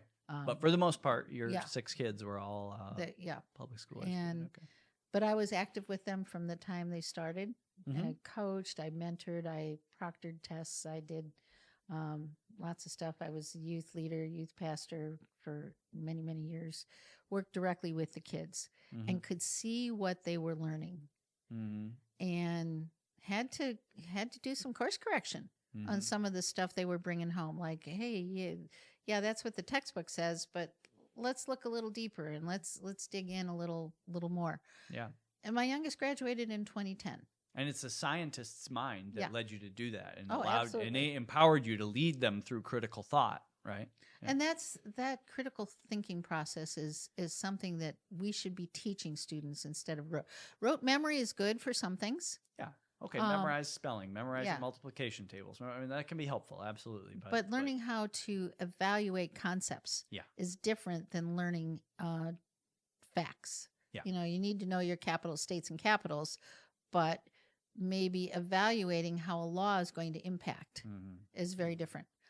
So Amanda graduated in 2010, and I stayed on working with Youth for Christ and all for the next couple of years, and then went on and did other things when all my kids were grown up and went off. My husband and I expanded our business internationally, and so I was not engaged in what was going on with the schools. Fast forward to 2020. Yeah, so about 10 years later, yep. And now I've got grandkids staying overnight, and I'm sitting there watching their online classes with them saying, what in the world are they teaching? Wow, yeah, okay. And what did that's, you see? Like, what was, like... Well, they were introducing gender identity concepts in math class.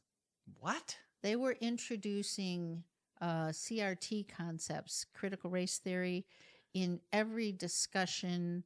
I was quite frankly taken aback.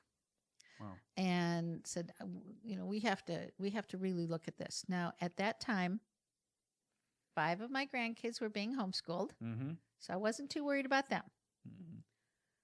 Another 3 were in private school here in Cedar Rapids. And 6 of them in Ankeny. Well, there weren't 6 of them at that time, Sure. but they were in private school in Ankeny. So that left 7 of my grandkids exposed to public school. But what I saw, even in some of the textbooks in the private schools, where it was that's what I was wondering: is were the private schools, how much better were they, or were they any better? They were definitely better. Okay. They were Christian private schools. They were definitely better. Some tremendous improvements have been made since then, because parents then too were brought into the conversation much more than they had been the year before. Okay. Yeah. So that's where I got really engaged in when it came, how I ended up running for office. Yeah. I had been engaged for years, and then I wasn't. And then you were reawakened. And then I'm looking at what's going on and thinking, I've got all these kids. I want them to grow up in a world that's better. Yeah. Not more difficult, and the things I was seeing were just not acceptable. Yeah. Yeah. So it was actually your grandkids is what actually turned you over pushed you over the edge to say, okay, it wasn't transactional gold, and it wasn't all this other stuff we talked about. It was like, it was, what are my kids learning? What are they being spoon fed every day at school? Yeah. And Governor Reynolds, bless her heart, she called me up and said, so I see your name's on the ballot. We're going to work on these things. And, okay. So was that, did you have to win a primary? No, I didn't. Okay, there you was didn't. Nobody there was nobody on the ballot. I really didn't want to run. I made lots and lots and lots of phone calls. Thank you for making the choice, but yeah. And there were people I tried to talk into it. Right. And finally it's, okay, Lord, when you get convicted, you just can't say no. Yeah. We went to biblical citizenship class and we're going, oh, if we really believe this, okay, Joe, you can run. So He goes, good. He says, no, you're better at this than I am. Biblical citizenship was so good. So David that's where we got Barton, convicted. Wall builders. Yeah. Did you host that in your house or did you? Well, we went to one, and then my husband and I actually have hosted several classes since then. Yeah, we hosted one at 2 Pi Phi, my company, as well in Cedar Rapids. I mean, it's been a few years ago now, but for one thing, it awakens people. For one thing, it educates people, but it also unifies and empowers and encourages and like mobilizes. So I just so much appreciate what David Barton and those guys. Oh, it's fantastic. It's just, so while I'm in Des Moines, my husband is typically teaching a class. Oh, that's great. I love that. So what? How do you? That's what got you to run. Like, what's it like running? I mean, is it? Did you have to go like? Were you surprised by the process? Did you do it your way? Did you get a bunch of advice? Did you like what? Well, in 2011, go back. Sure. In 2001, when we did this involuntary annexation battle, my representative was going to run for Senate. So he asked me to run for the representative position at that time in 2001. Okay. And I didn't know anything about it. I was coaching. I had a youth group. I had 4 kids at home. And we said, well, we can do this. Well, I had a primary, and I mean, I didn't know there was a primary. Didn't know anything about the process. My opponent won the primary and went on to become Speaker of the House, which was okay. Oh, wow. Wow, that's so good. That's, I mean, it was a good thing he won. Fast forward 10 years, 2011. Governor Branstad appointed Swati Dandekar to the Iowa Utilities Commission, which opened up a Senate seat. Okay. I was chair of the Republican Party in Linn County. We had a special nominating convention. The governor had already picked somebody, but nobody in the Central Committee knew that person. She was a big donor to the governor. Okay. Then there was somebody else who was running who was a U.S. attorney, but nobody knew him. Okay. Because they were active at a different level than local politics. Yeah, well. So they nominated me to run for the Senate. Okay. Sounds good. Okay.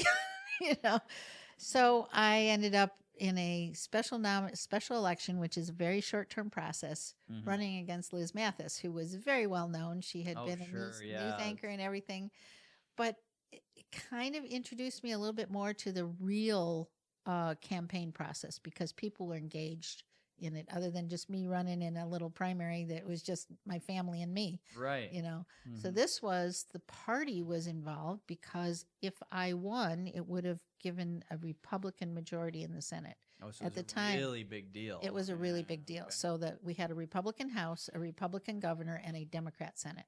Okay. Wow. So if I won that seat, that would have flipped it. It would have flipped it. Oh, that would have been so Democrats across the nation dumped $1 million into that 1-year campaign. Oh my goodness! I remember seeing Liz Mathis signs. Yeah, Republicans don't dump that kind of money into the, So anyway, it was a lesson in how a real campaign runs. Yeah. Okay. Well, that's just like there's so much grit and determination just spotted throughout your life. Just like everything is learning, like looking at life as training and initiation for the next phase. There's so much freedom in that, right? 10 years later, says 2011, now 21. Yep. We're coming into another election cycle. And Joe and I go to biblical citizenship, and, then. Yeah. So here I am. Here you are. What advice would you give somebody who needs to go out and win an election? Well, you need to be yourself. Don't try to be somebody you aren't. Evaluate your district. So my district is very purple, meaning there's a third Republicans, a third Democrats, and a third no party. I mean, which there's a lot like that in Iowa. Yeah, there are. Well, out west, they're mostly like 80% Republican, but sure. But around on the eastern side of the state, there's a lot. There's a lot of. So when you're passionate about something, make sure that your passion is not alienating the people who need to vote for you, because you can't do anything about it till you get to the State House. Yeah. So I am intensely pro-life, but I don't go up to a door and say, I'm pro-life. I go up to a door and say, I'm running for office. What are you concerned about? My name is Cindy Golding. Yeah. Nice to meet you. Yeah. Yeah. And I'm asking for your vote. If they ask me where I stand on issues, I'll tell them. Right. But if they ask me how I'm going to vote on an issue, I can't tell them, because as I described give me a the bill, yeah.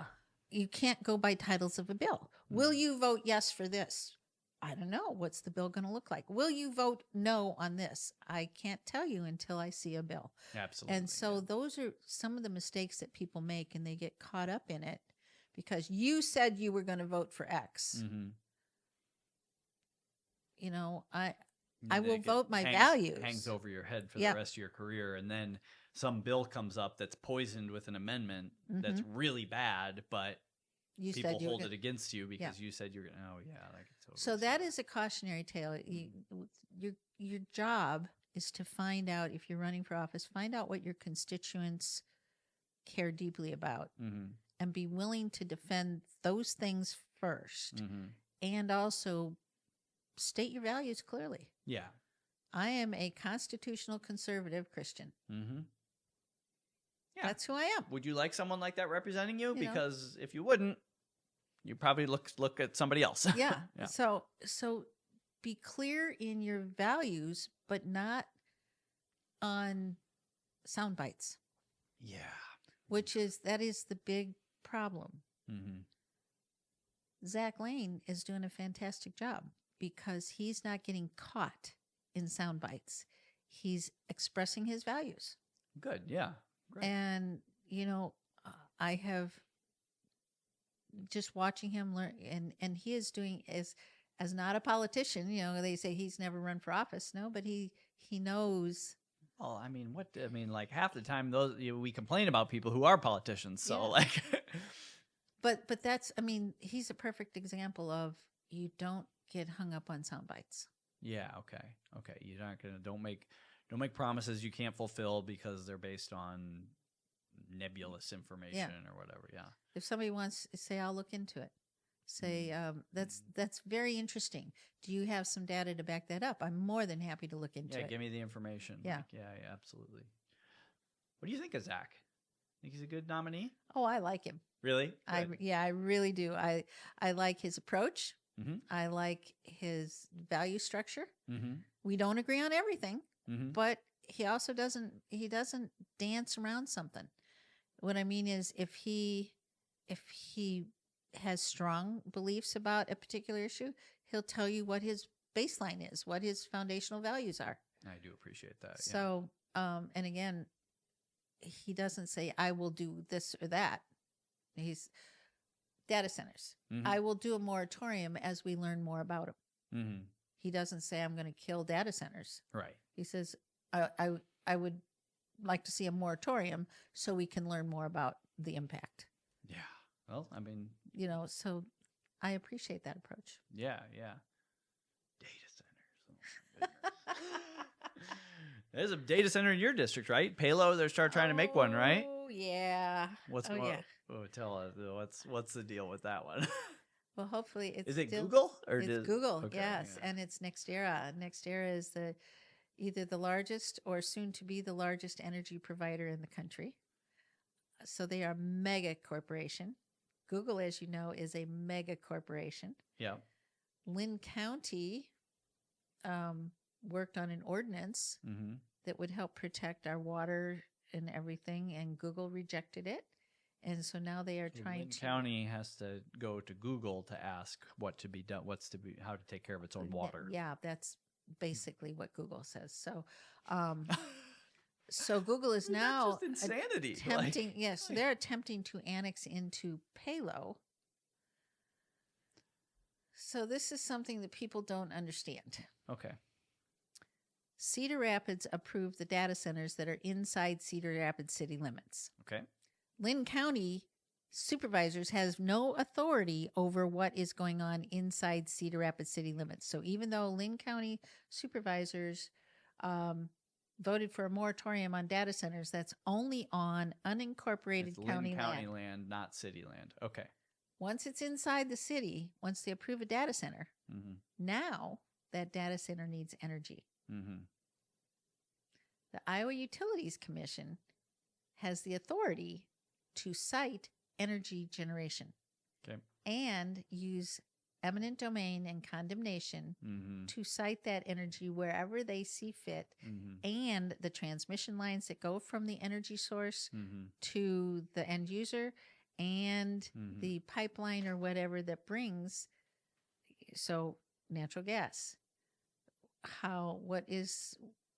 Where's that pipeline going to go? They have the right, the authority to use eminent domain Right. and condemnation to bring that pipeline This is however they want it. This is the exact same issue with the CO2 pipeline. Exactly. It's trying to a corporation trying to co-opt the government to use its power to take people's property for its own benefit. Right. But now the IUC, the Iowa Utilities Commission, has that authority granted by the state Okay. because of energy.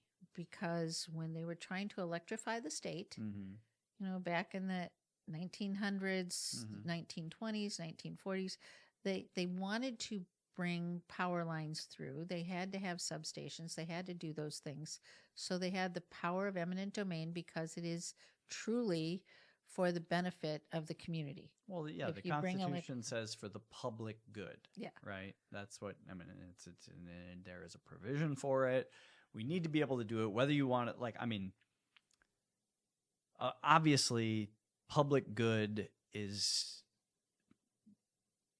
There can be some argument about what public good is, right? Like, well, I don't care that my neighbor needs electricity. I don't want eminent domain to take a easement through my farm to build a power line. Somebody could make a legitimate argument about that, and we can have that debate. But what is definitely not the case is corporations don't get to use the government's power of eminent domain to say that it's because it's for my good. Being a corporation, it's for everybody's good. No, it's not. Alliant would not tell us why they want to put in that gas-fired generator, because we know that we know that we have been exporting energy.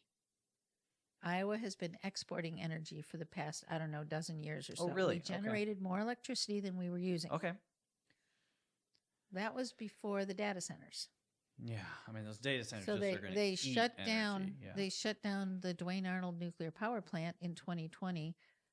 Everybody thinks it was because of the derecho, and it was not. No, that was just not. the last That's excuse. nonsense. Yeah.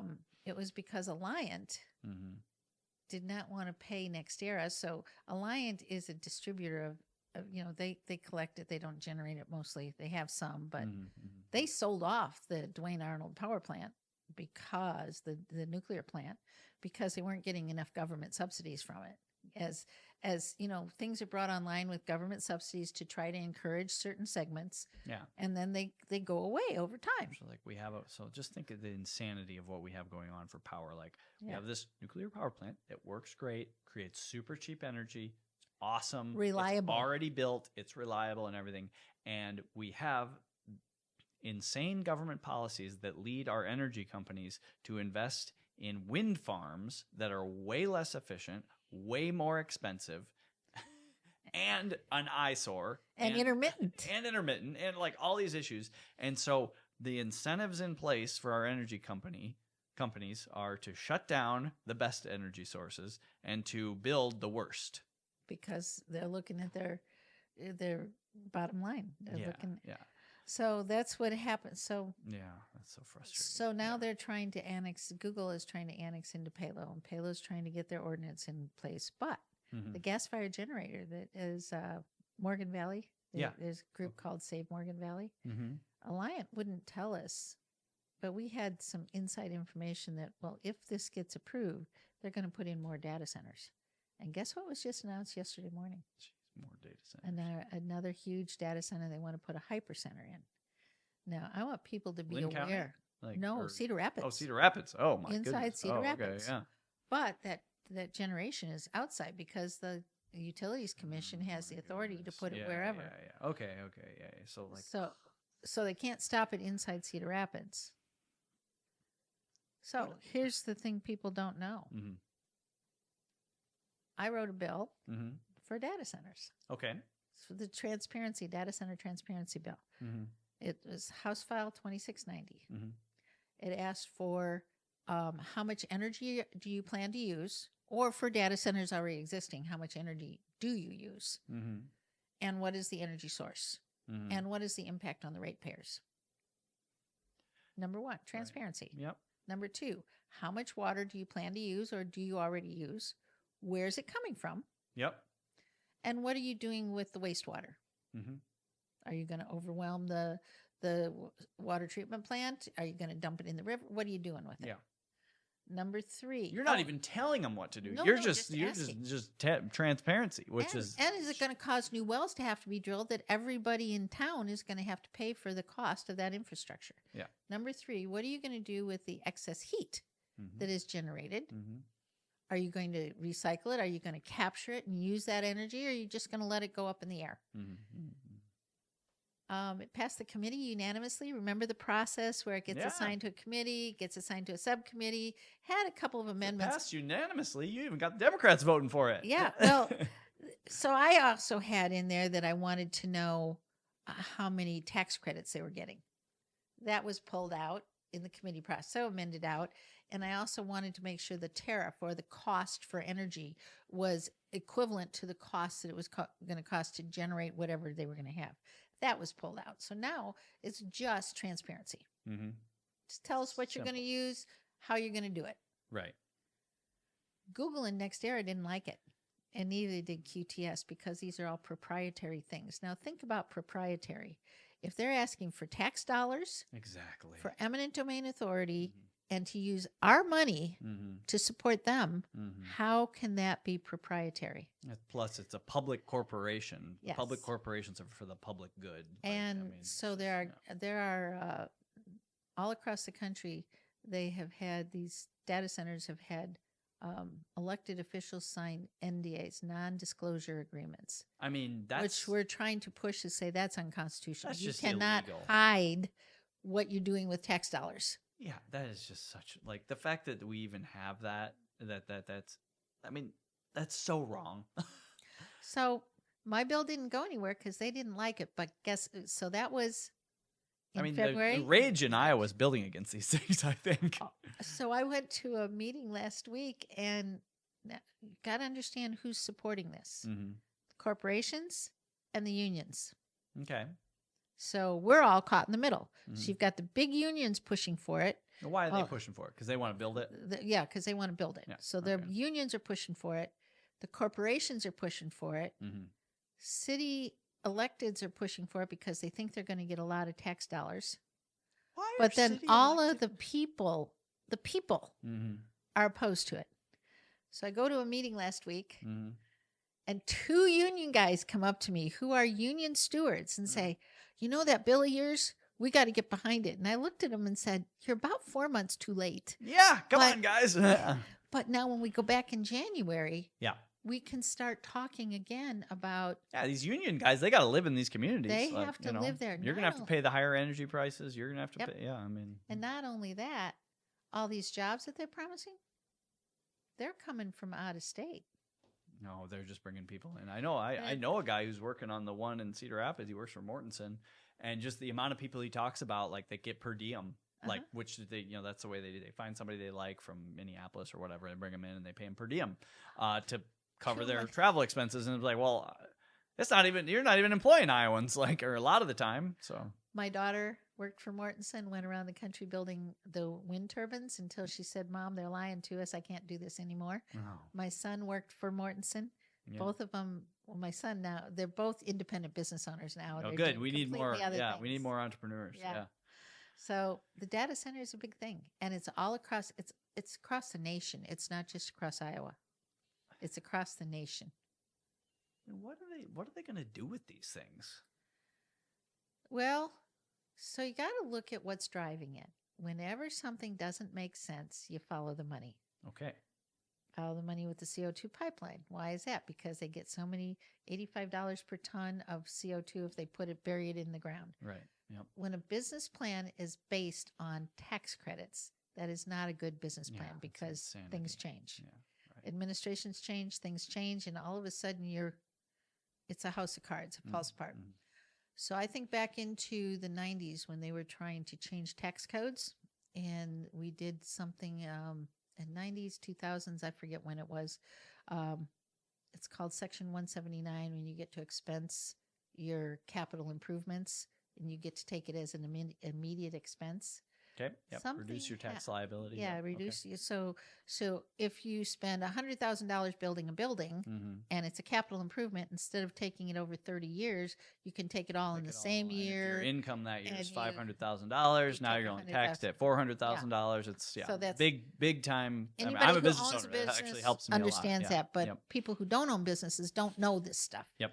So think about all the office buildings that were suddenly built, popped up everywhere. They were empty, but the builder, the building owner, still got to take that as a tax write-off that first year and reduce the taxes on all the rest of their income. Yeah. Data centers get a tax write-off, capital tax write-off on all of their investment. Not only that, they're not paying sales tax on what they do. They're getting tax credits. They're getting tax incentives, TIF, tax incremental financing, and they're getting incentives from both state and federal. So it's a business built on this house of cards. Oh. There's a rush to get them in because some of this stuff might change because of, as long as it's effective to a certain date, they got to get shovels in the ground before, just like the CO2 pipeline, they had to get something working before a certain date. And I fear that we're going to have a lot of big buildings that are supposed to have all these servers inside that are going to be empty. I was on a Zoom call this morning with people that said the equipment that they need to put inside these data centers, there's not enough to fill the data centers that they're building. You can't buy enough servers to fill the data centers that are under construction. There's not enough transformers to move the energy from where I've been it is. hearing that there's a huge energy problem. Like, I mean, it's like, well what's the plan? Like, I mean, you have to have a transformer. Yeah. To turn it from DC to AC current to get, or however, to take it from to make it usable. There aren't enough transformers to serve. There's not enough. You can't use battery storage. There are not enough battery, and these lithium batteries are, we already know they can cause fires and all kinds of stuff. So all of these data centers that are under construction, how are they going to get into operation? I don't know. Yeah.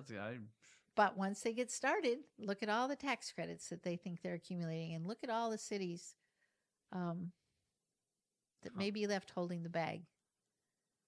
Yeah, and the thing is, like, every time I see these politicians posing with Google or these people, like, at a new project, I'm like, Google does not care about you. They don't care about your city. They don't care. Like, they're like the aliens from the old Independence Day movie where they go from place to place and they suck the resources out and then they leave. That's exactly what they're doing. I would love to see more businesses like Sub-Zero that just went to their ribbon cutting. They're employing people. They're making a product. They're doing something that's for people. Yeah, thank you. And what's terrifying is how much of these data centers are being driven by the potential of AI, which is Big Brother. Yeah, well, Big Brother, and like, I don't like, okay, AI. Did you ever read 1984? I'm very familiar with this story, but I actually never did read it. Yeah, I never read Orwell. Yeah, I ought to read it. I do think Ministry of Truth is one of the terms that's come to me from that. That's right. Isn't that from 1984? Yeah. Newspeak, where, there's three competing giants. Yeah. And whoever, it's always 2 against 1. And when those allegiances change, then all the books get thrown away and the new ones, you were never a partner with the other guy. You've always been together. Yeah. Oh, it's just... And Newspeak, just think about our language, how they've tried to change our language. Yeah. What used to be one thing now means something else. Yeah. Boy, so. It's just, it's like, I mean, it's a spiritual battle because It it's like, is. I mean, this stuff isn't like people, like we aren't wicked enough to come up with these ideas. I mean, I know we have sins and we have our problems, but it's like this stuff is just, some of it is just, it's so nonsensical and so evil. Like, it's just like there's forces out there that clearly hate humanity Yeah. and just want to enslave us, kill us, steal, kill, and destroy, I guess. Yep. That's what Jesus said. He was right. Well, that's, so I do this because in my little way, in my little insignificant way, I might be able to put the brakes on some things and enhance others to make it better for my grandkids. Well, and it is it's not insignificant. It's very significant. So actually, let me ask you this. How do you pray when you're in the legislature? Well, every day I look at what are we doing today and how can we glorify what you would have us do. And there are some bills that you just can't even, they're not biblical. They're just about, what's this table surface going to be like, or, whatever. It's things that you can't see any big issue with it. But then there's others that cut to the core of who we are and what our values are. But as you look, even the little things, even the insignificant things, you can find some value if you look. Yeah. And I just ask for guidance. And sometimes I just feel like I'm so far over my head, I don't know what to do. And there was one day we were working on a bill, and several of us have our Bibles on our desk, and we, we'll just be flipping through them sometimes. And three of us opened our Bibles and all opened to the same place. Really? So Brooke Bowden was sitting in front of me, and Barb Kniff McCullough was sitting on my left. Three of us opened our Bibles, and it just gives me goosebumps to this day. Wow, yeah. But it was a message that said something different to each of us, but it was about the bill we were about to address, and it was when we were dealing with gender identity. Really? Wow. And what was the passage? Do you remember the passage you all? No, I don't. I've got no. It's passed on now. That's okay. No, I mean it's just. It was one of those moments that you remember the moment and not the specifics. Yeah, you remember that God touched you in Yeah. that moment. Yeah. So you just look at. I pray for people at the Capitol. We were each given a Bible on our desk. And a couple of them from the other party, one guy threw his in the garbage, and the other one turned and gave his, said, "Here, I don't want this." Gave it to, legislator sitting next to him. And you can see not everybody, but there's a handful that you can see a complete disdain for the word. Yeah. And it's sad. How do you work with people like that? Or do you just have to, like, they're the enemy and you just have to fight? Well, you have to look at people, and we have to work together. You can't just ignore them. You can I always try to find areas where we agree and then go from there. And even we can disagree on some of the most crucial value things, like to me, this gender identity and some of the pornography in the schools and some of those things. But we can find some areas that we agree on, like eminent domain and property rights. And through those... Yeah, wasn't it Democrats that actually helped get that when you guys passed? I guess it was the Senate side, right? But there was Democrats that were on board with that. Yeah, so you can find those areas where you agree. And in those moments, you can mention God. Yeah. You can let them know that you're there for a reason. And they can accept it or reject it. That's up to them. Great. Yeah. That's a good thought.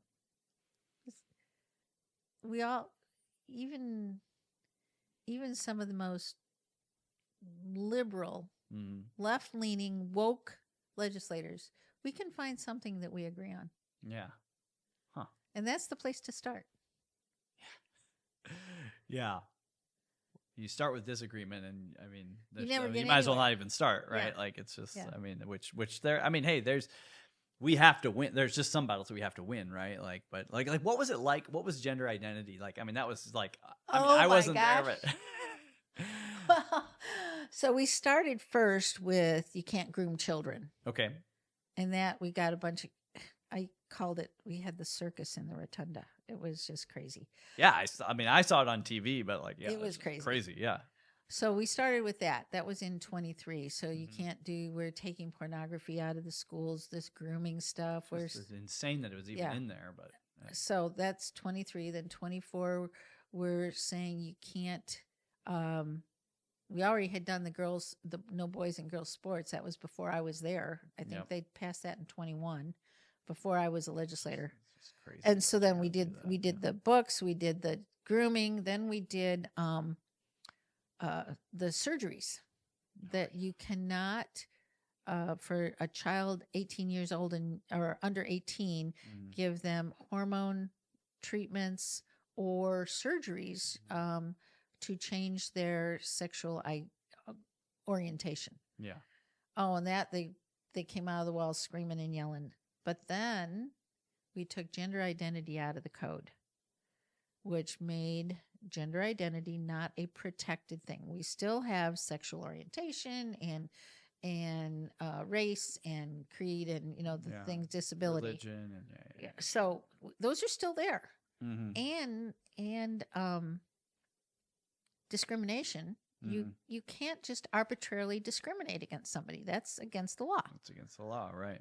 But we were taking gender identity as a called out thing out of the code.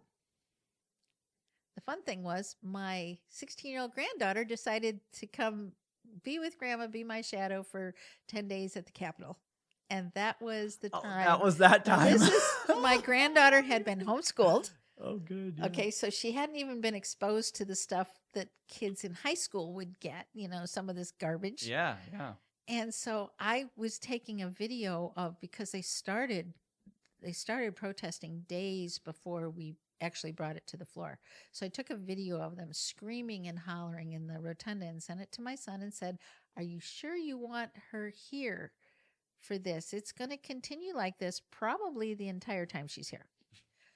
And he says, "Mom, what better way for her to learn with Grandma that you're going to protect her and she can see what's really going on in the world and why our values are so important."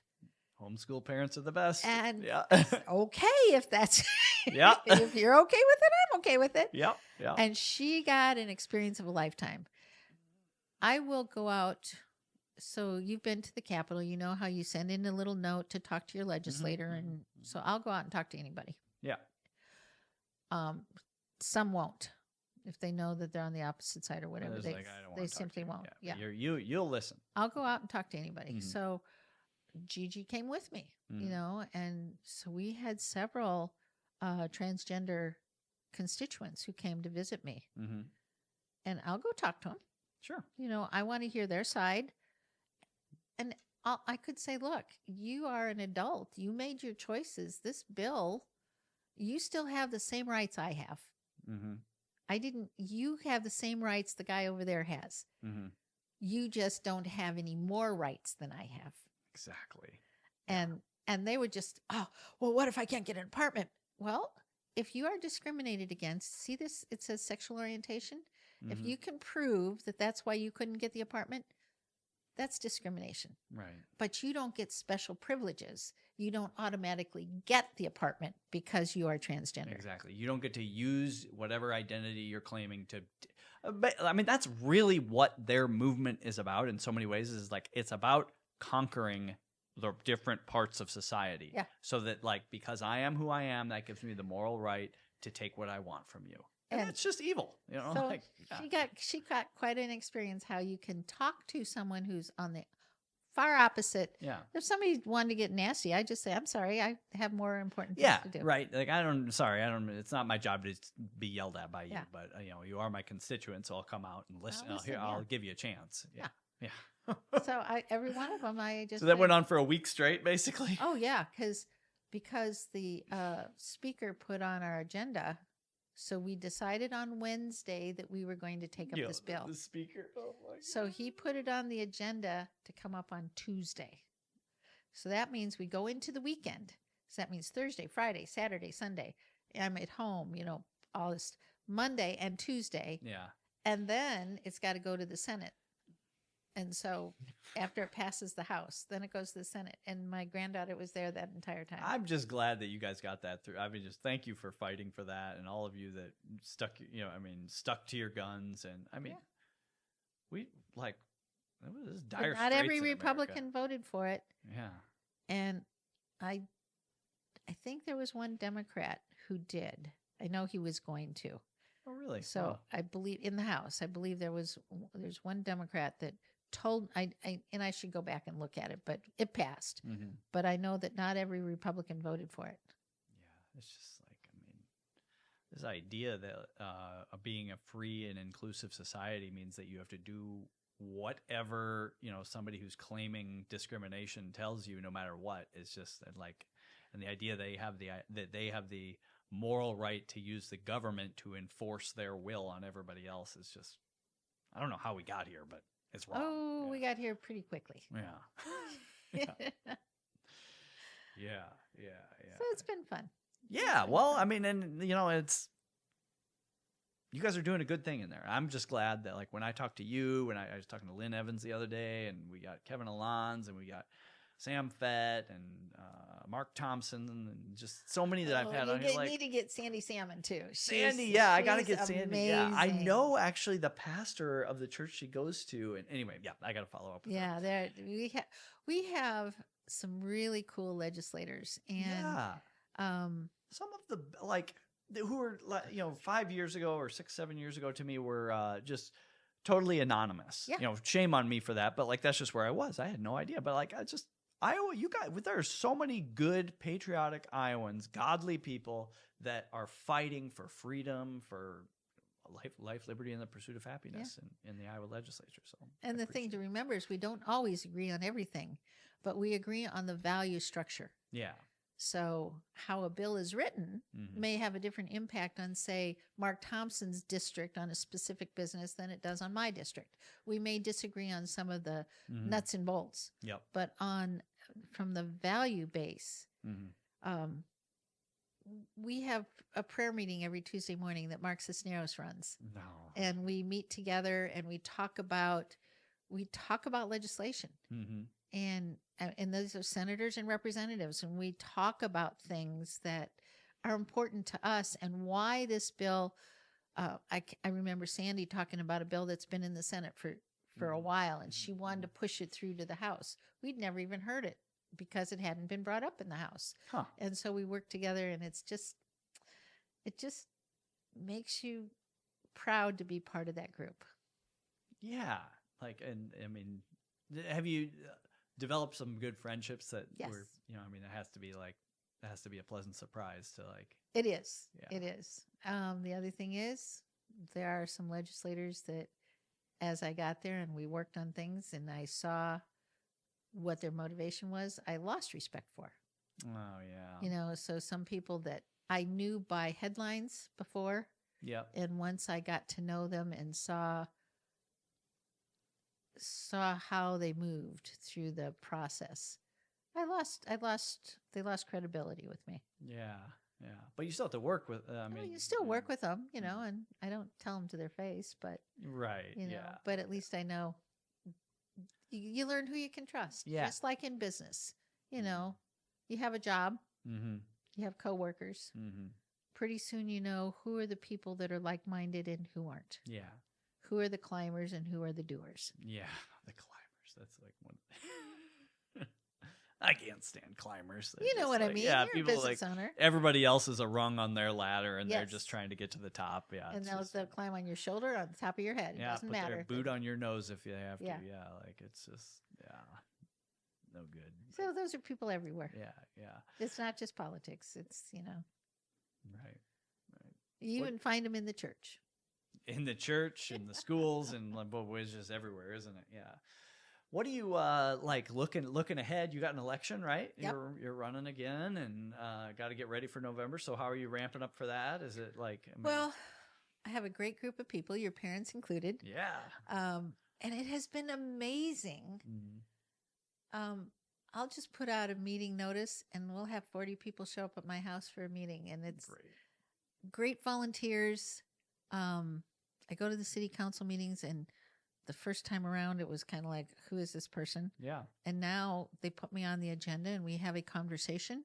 Great. Most of these people are on the other side. Most of them have D's behind their name. Doesn't matter. Right. We have the same issues.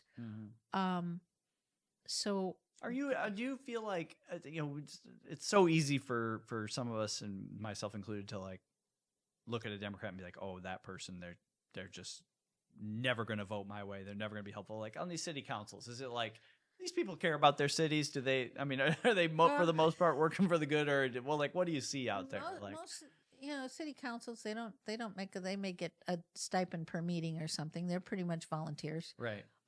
Most of them are there for the right reasons. Okay. Unfortunately, a lot of them are union. They have a union focus. Okay. But I think I got a lot of union vote last time. Okay. Because I got 60% of the vote, when I only have 33% are Republicans, and I got 60% of the vote. Independents, So I had Democrats who said they voted for me. Democrats, yeah. I try to make sure that the issues I'm addressing are the issues that are impacting them at home. Okay. And there's a reason my byline is for rural and small town Iowa.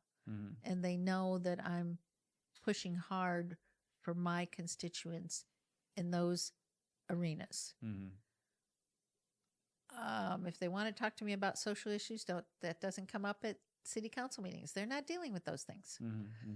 So how do I gear up? I talk to my friends. We go door knocking. I talk to people. I knock on every door, not just Republican doors. Oh, good for you. So what do you have any crazy stories from door knocking? Oh. I just think everybody who goes out, if you're knocking on doors, you got to have some interesting stories. I've only had a couple people who said, no, I don't want to talk to you. I mean, that's probably a handful out of, 5,000 doors. I went and knocked on a door, and I didn't know who was at the door. And then I saw the rock, and it had his name, and I went, I don't know if this is the same guy or a parent or uncle, or the last name had been on the Democrat ballot a couple of cycles before. Oh no, yeah. So I didn't know. I didn't know who this was, because people have the same last name and may not even be related. So he answers the door and go, okay, he is the guy who. And so I introduced myself, and he said, oh, I'm surprised you stopped here. We had a conversation, and we got done. He said, I think I could even vote for you. That's crazy. Which was fantastic. Yeah. Too many people are afraid to talk to the other side. Yeah. I think that is one of the foundational things that I think Satan uses against us, is siloing us into our little communities. The communities that are silos become echo chambers, and then the lies and people play on each other's fears and their just everything that's wrong with a person, and then we accuse one another. And what are legitimate disagreements become a chasm that makes us enemies, rather than like, okay, we have legitimate disagreements. We have rules based on how we run our government. We're going to work through our elections, and that's how we're going to hash out our differences. No, it's kind of turned into this hostile battle lines environment. And compromise doesn't mean that you have folded on your values. It means that you have taken somebody else's concerns into consideration. Yeah. And there are too many people on both sides who it's black and white. Either you're with me or you're against me. There is no gray area, and they're not willing to take the time to learn the other person's story. And that old Indian saying, walking in a mile in another man's moccasins, it's learning that while my experience says this is the way it should be, you may have very different experiences that say, maybe. Right. Let's look at the whole picture, not just your little piece. Yeah. And too many, I find that in both sides. Yeah, and just like going to our neighbors with courage and humility. That doesn't mean that you back down and compromise what you know to be true. It doesn't mean you deny your God or whatever. But it does mean that maybe you do learn something new. And you know what? Maybe there can be a compromise that is a step in the right direction. Maybe a good solution that can be implemented is better than a perfect solution that's impossible to implement. Yeah. And a lot of people forget we didn't get here overnight. We're not going to fix it overnight. Yeah. And fixing it your way may not be fixing it my way. Yeah. And that, that's where politics comes in. And I'm better at policy than I am at politics. Yeah. Well, policy is easier than politics. Yeah. Except for politics is what it takes to implement policy. Right. So, yeah. So I have to learn. Yeah. What do you like? What do Iowans need to do? Like a regular, like non-elected official? Like how do people support maybe you, but also just like what should we do? Well, I believe in local government and local control. So, which is the American way. I told you how I got involved in Cedar Rapids was, it was a zoning issue. Yeah. Are they going to rezone simple, basic local thing? Yeah. So I didn't jump in as a representative, but anybody can get involved. Anybody can go to their city council meetings. I go to these city council meetings. When I started going to them in 22, it was me and the city council. Yeah. Unless somebody was there because they wanted their sidewalk fixed or something. Now, when I go to city council meetings, there may be 4 or 5 people there. Okay. That's a great improvement. Yeah. So how can a person get involved?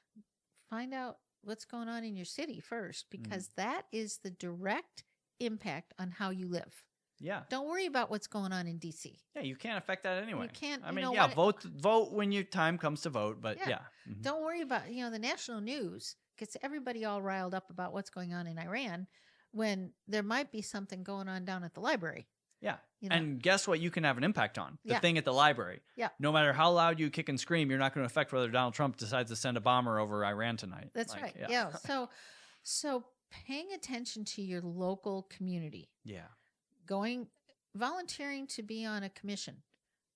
Every community I've gone to, and I've gone to 6 of the 11 in my district so far, 6 city council meetings, they all have planning and zoning. They have parks commissions. They have the library board. They all have boards that need volunteers. So starting with something little, or if you're not in an incorporated city, the county, Linn County, has all kinds of boards and commissions that need volunteers. So I served on a couple of those. To help steer just how things go in the county. Yeah. And when conservatives, so here's the big problem. As conservatives, we believe in the power of the person, individual rights, individual responsibilities. Our opponents believe in the power of government.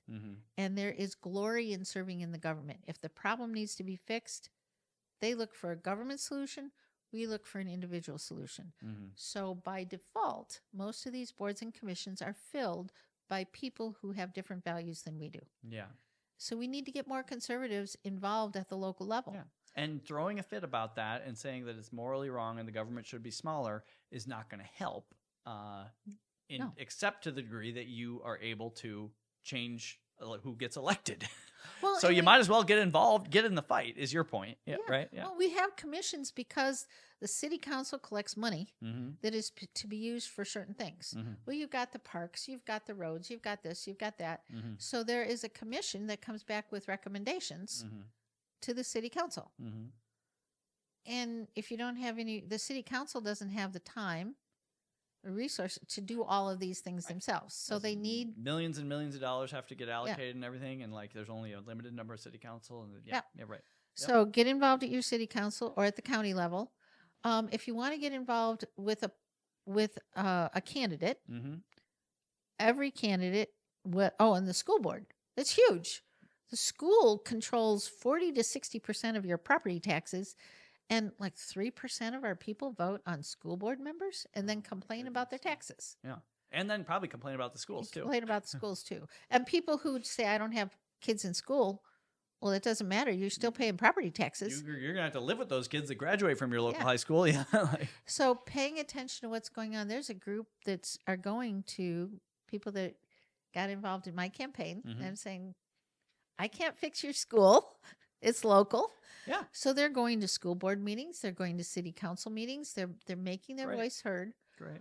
But if you want to help a candidate, we need financial support. We need people like I have meetings at my house where we're stuffing envelopes. We just did an envelope addressing thing. Oh, great. Yeah. Where we had people are just writing thousands of envelopes that had to be addressed. Now we're going to stuff them. Great. We have fun when we do that. You can help candidates by just calling up and say, what do you need help with? Do you need help door knocking? Do you need help stuffing bags? Do you need help at the parade? You know, maybe I can speak for you at a city council meeting or something. Or just knowing what they're doing and just saying, hi, I'm thinking about you. I'm praying for you.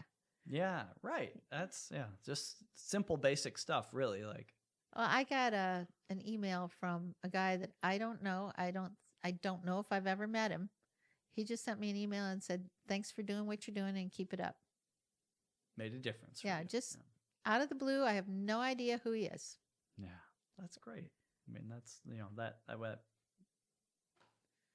I'm glad people do that. Like, we need to, I was listening to Bridget Cisneros talk one time. Mark's oh yeah, Bridget, and she's wonderful.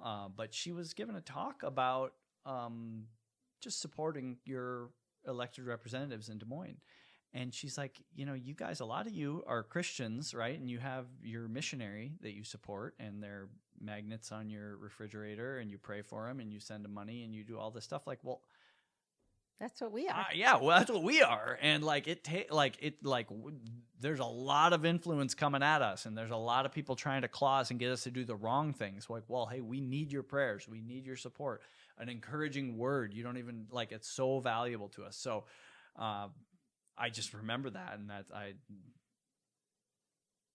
sometimes we don't do things because we feel like they don't matter, but it can matter a lot, right? I mean, that's why I shared the story about the one vote. Yeah, the one vote. From the time I was a kid, and Chuck lost by one vote. Man. And did he ever forgive his wife? They got divorced shortly after. Oh that. No! Well, maybe okay. Maybe she didn't forget. Yeah. He remarried a really nice gal. Okay. So right, very good. Okay. Okay. Well, what else? Anything else you want to share? We want people to know, or? No, I think that one of the big misconceptions is that people get into politics to make money. Well, maybe, we've heard the stories about at the federal level. I don't know whether it's true or not, but I do know it's not true at the state level. Yeah, okay. And it's not true at the local level unless you get somebody who's corrupt and they're getting into office so that their company or their employer can get a big contract with the state. It's just not something that you've seen much. It's we see some of it.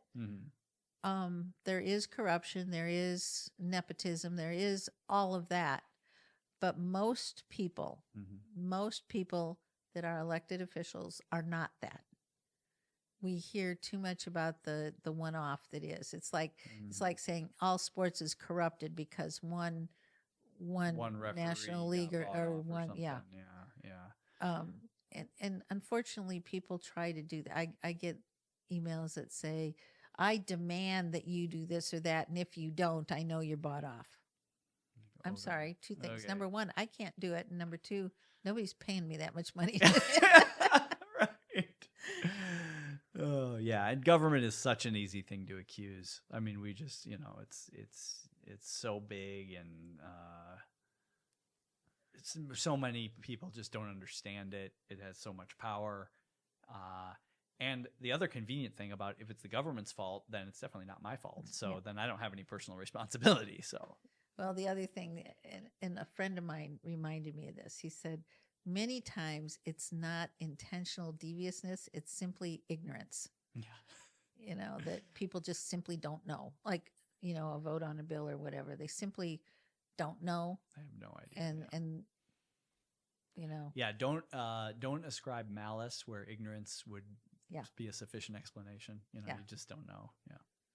So that's a big problem, that people jump to the conclusion that it's intentional deceit or intentional. They look at a headline and then jump to a conclusion. And I find it's very difficult I'm not even going to waste my time trying to convince them. Yeah. If they're not willing to listen to facts, it's not my job. You have a limited amount of time.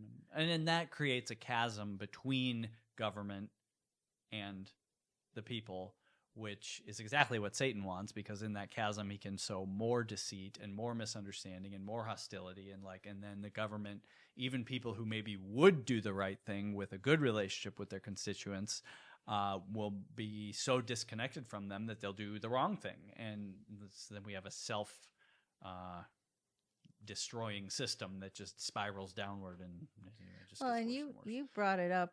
Media has a responsibility to present both sides. But I'll share something good with you. All right, let's hear about it. media. Yes, great. So Mount Vernon is in my district. Okay. Mount Vernon is a very liberal community with Cornell College there, very liberal. And I was told, don't even waste your time in Mount Vernon.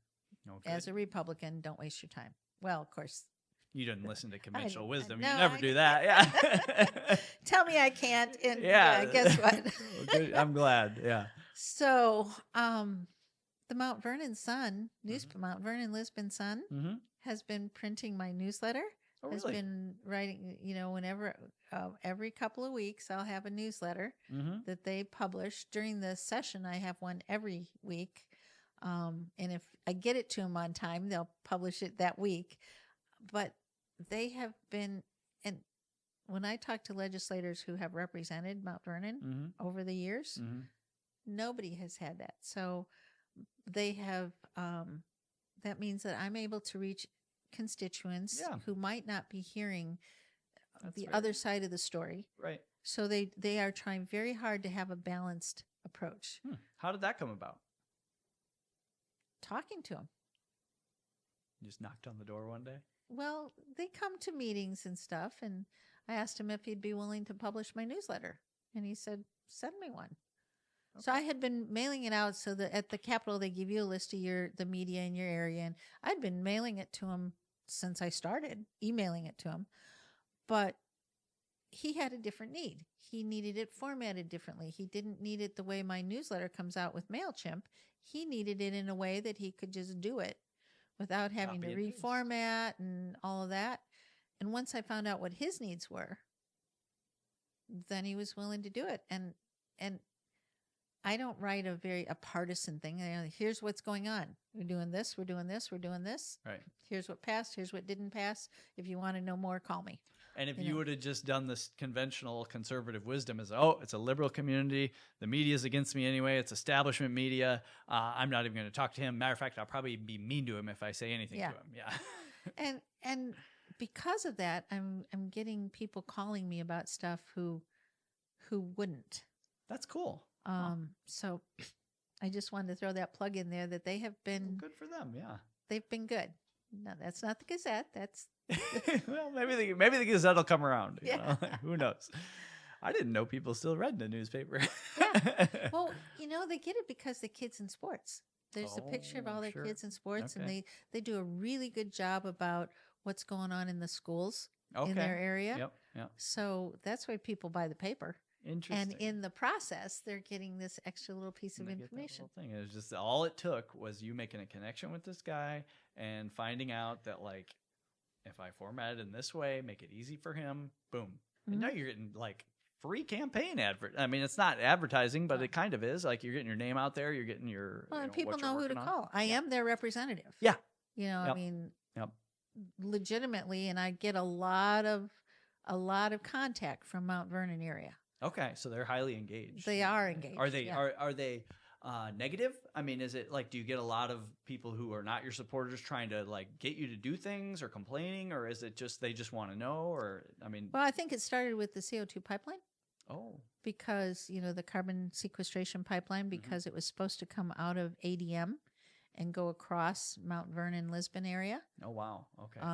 Yes, I remember seeing the signs in those And areas. so I got engaged with that, and they found out, like I said, you find things you agree on, and they realized I absolutely agree with them, maybe for different reasons, but that's okay. That's all right. Like, all yeah, right, we can fight together for a while. Yeah, our common goal was to stop the carbon sequestration pipeline from going through a populated area. Right. And then ultimately stop this stupid idea that was just gobbling up tax dollars. Yeah. But for different reasons. And that's okay. That's okay. Yeah. That's so good.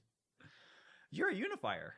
Well, you don't get things done if you say, I'm going to take my ball and go home. Well, yeah, but that's what a lot of people do anyway.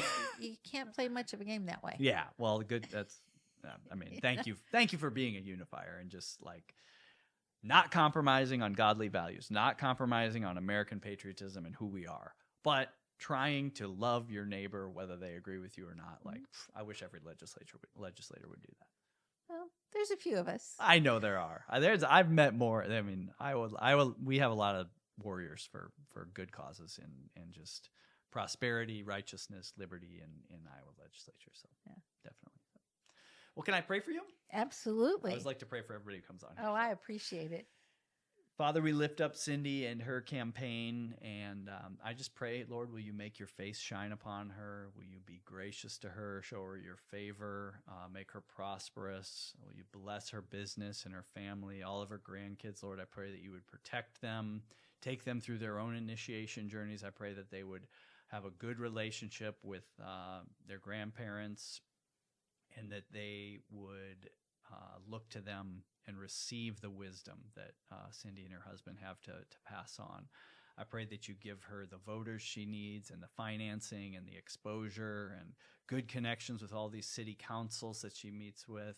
And I just pray that you would make her an example of how leaders can unify without compromising values, but with an attitude of service, servant heart, and love for our neighbors, whether we agree with them or not, and just a commitment to do good for our communities, from the government's perspective, to use our power in the government for good things. I just pray that you would be with Cindy in that. I pray that you give her the committee assignments she wants next session, and the authority and the weight in the legislature to make a difference for righteousness in Des Moines. In Jesus' name, amen. Amen. Thank you. Thank you. Really appreciate it.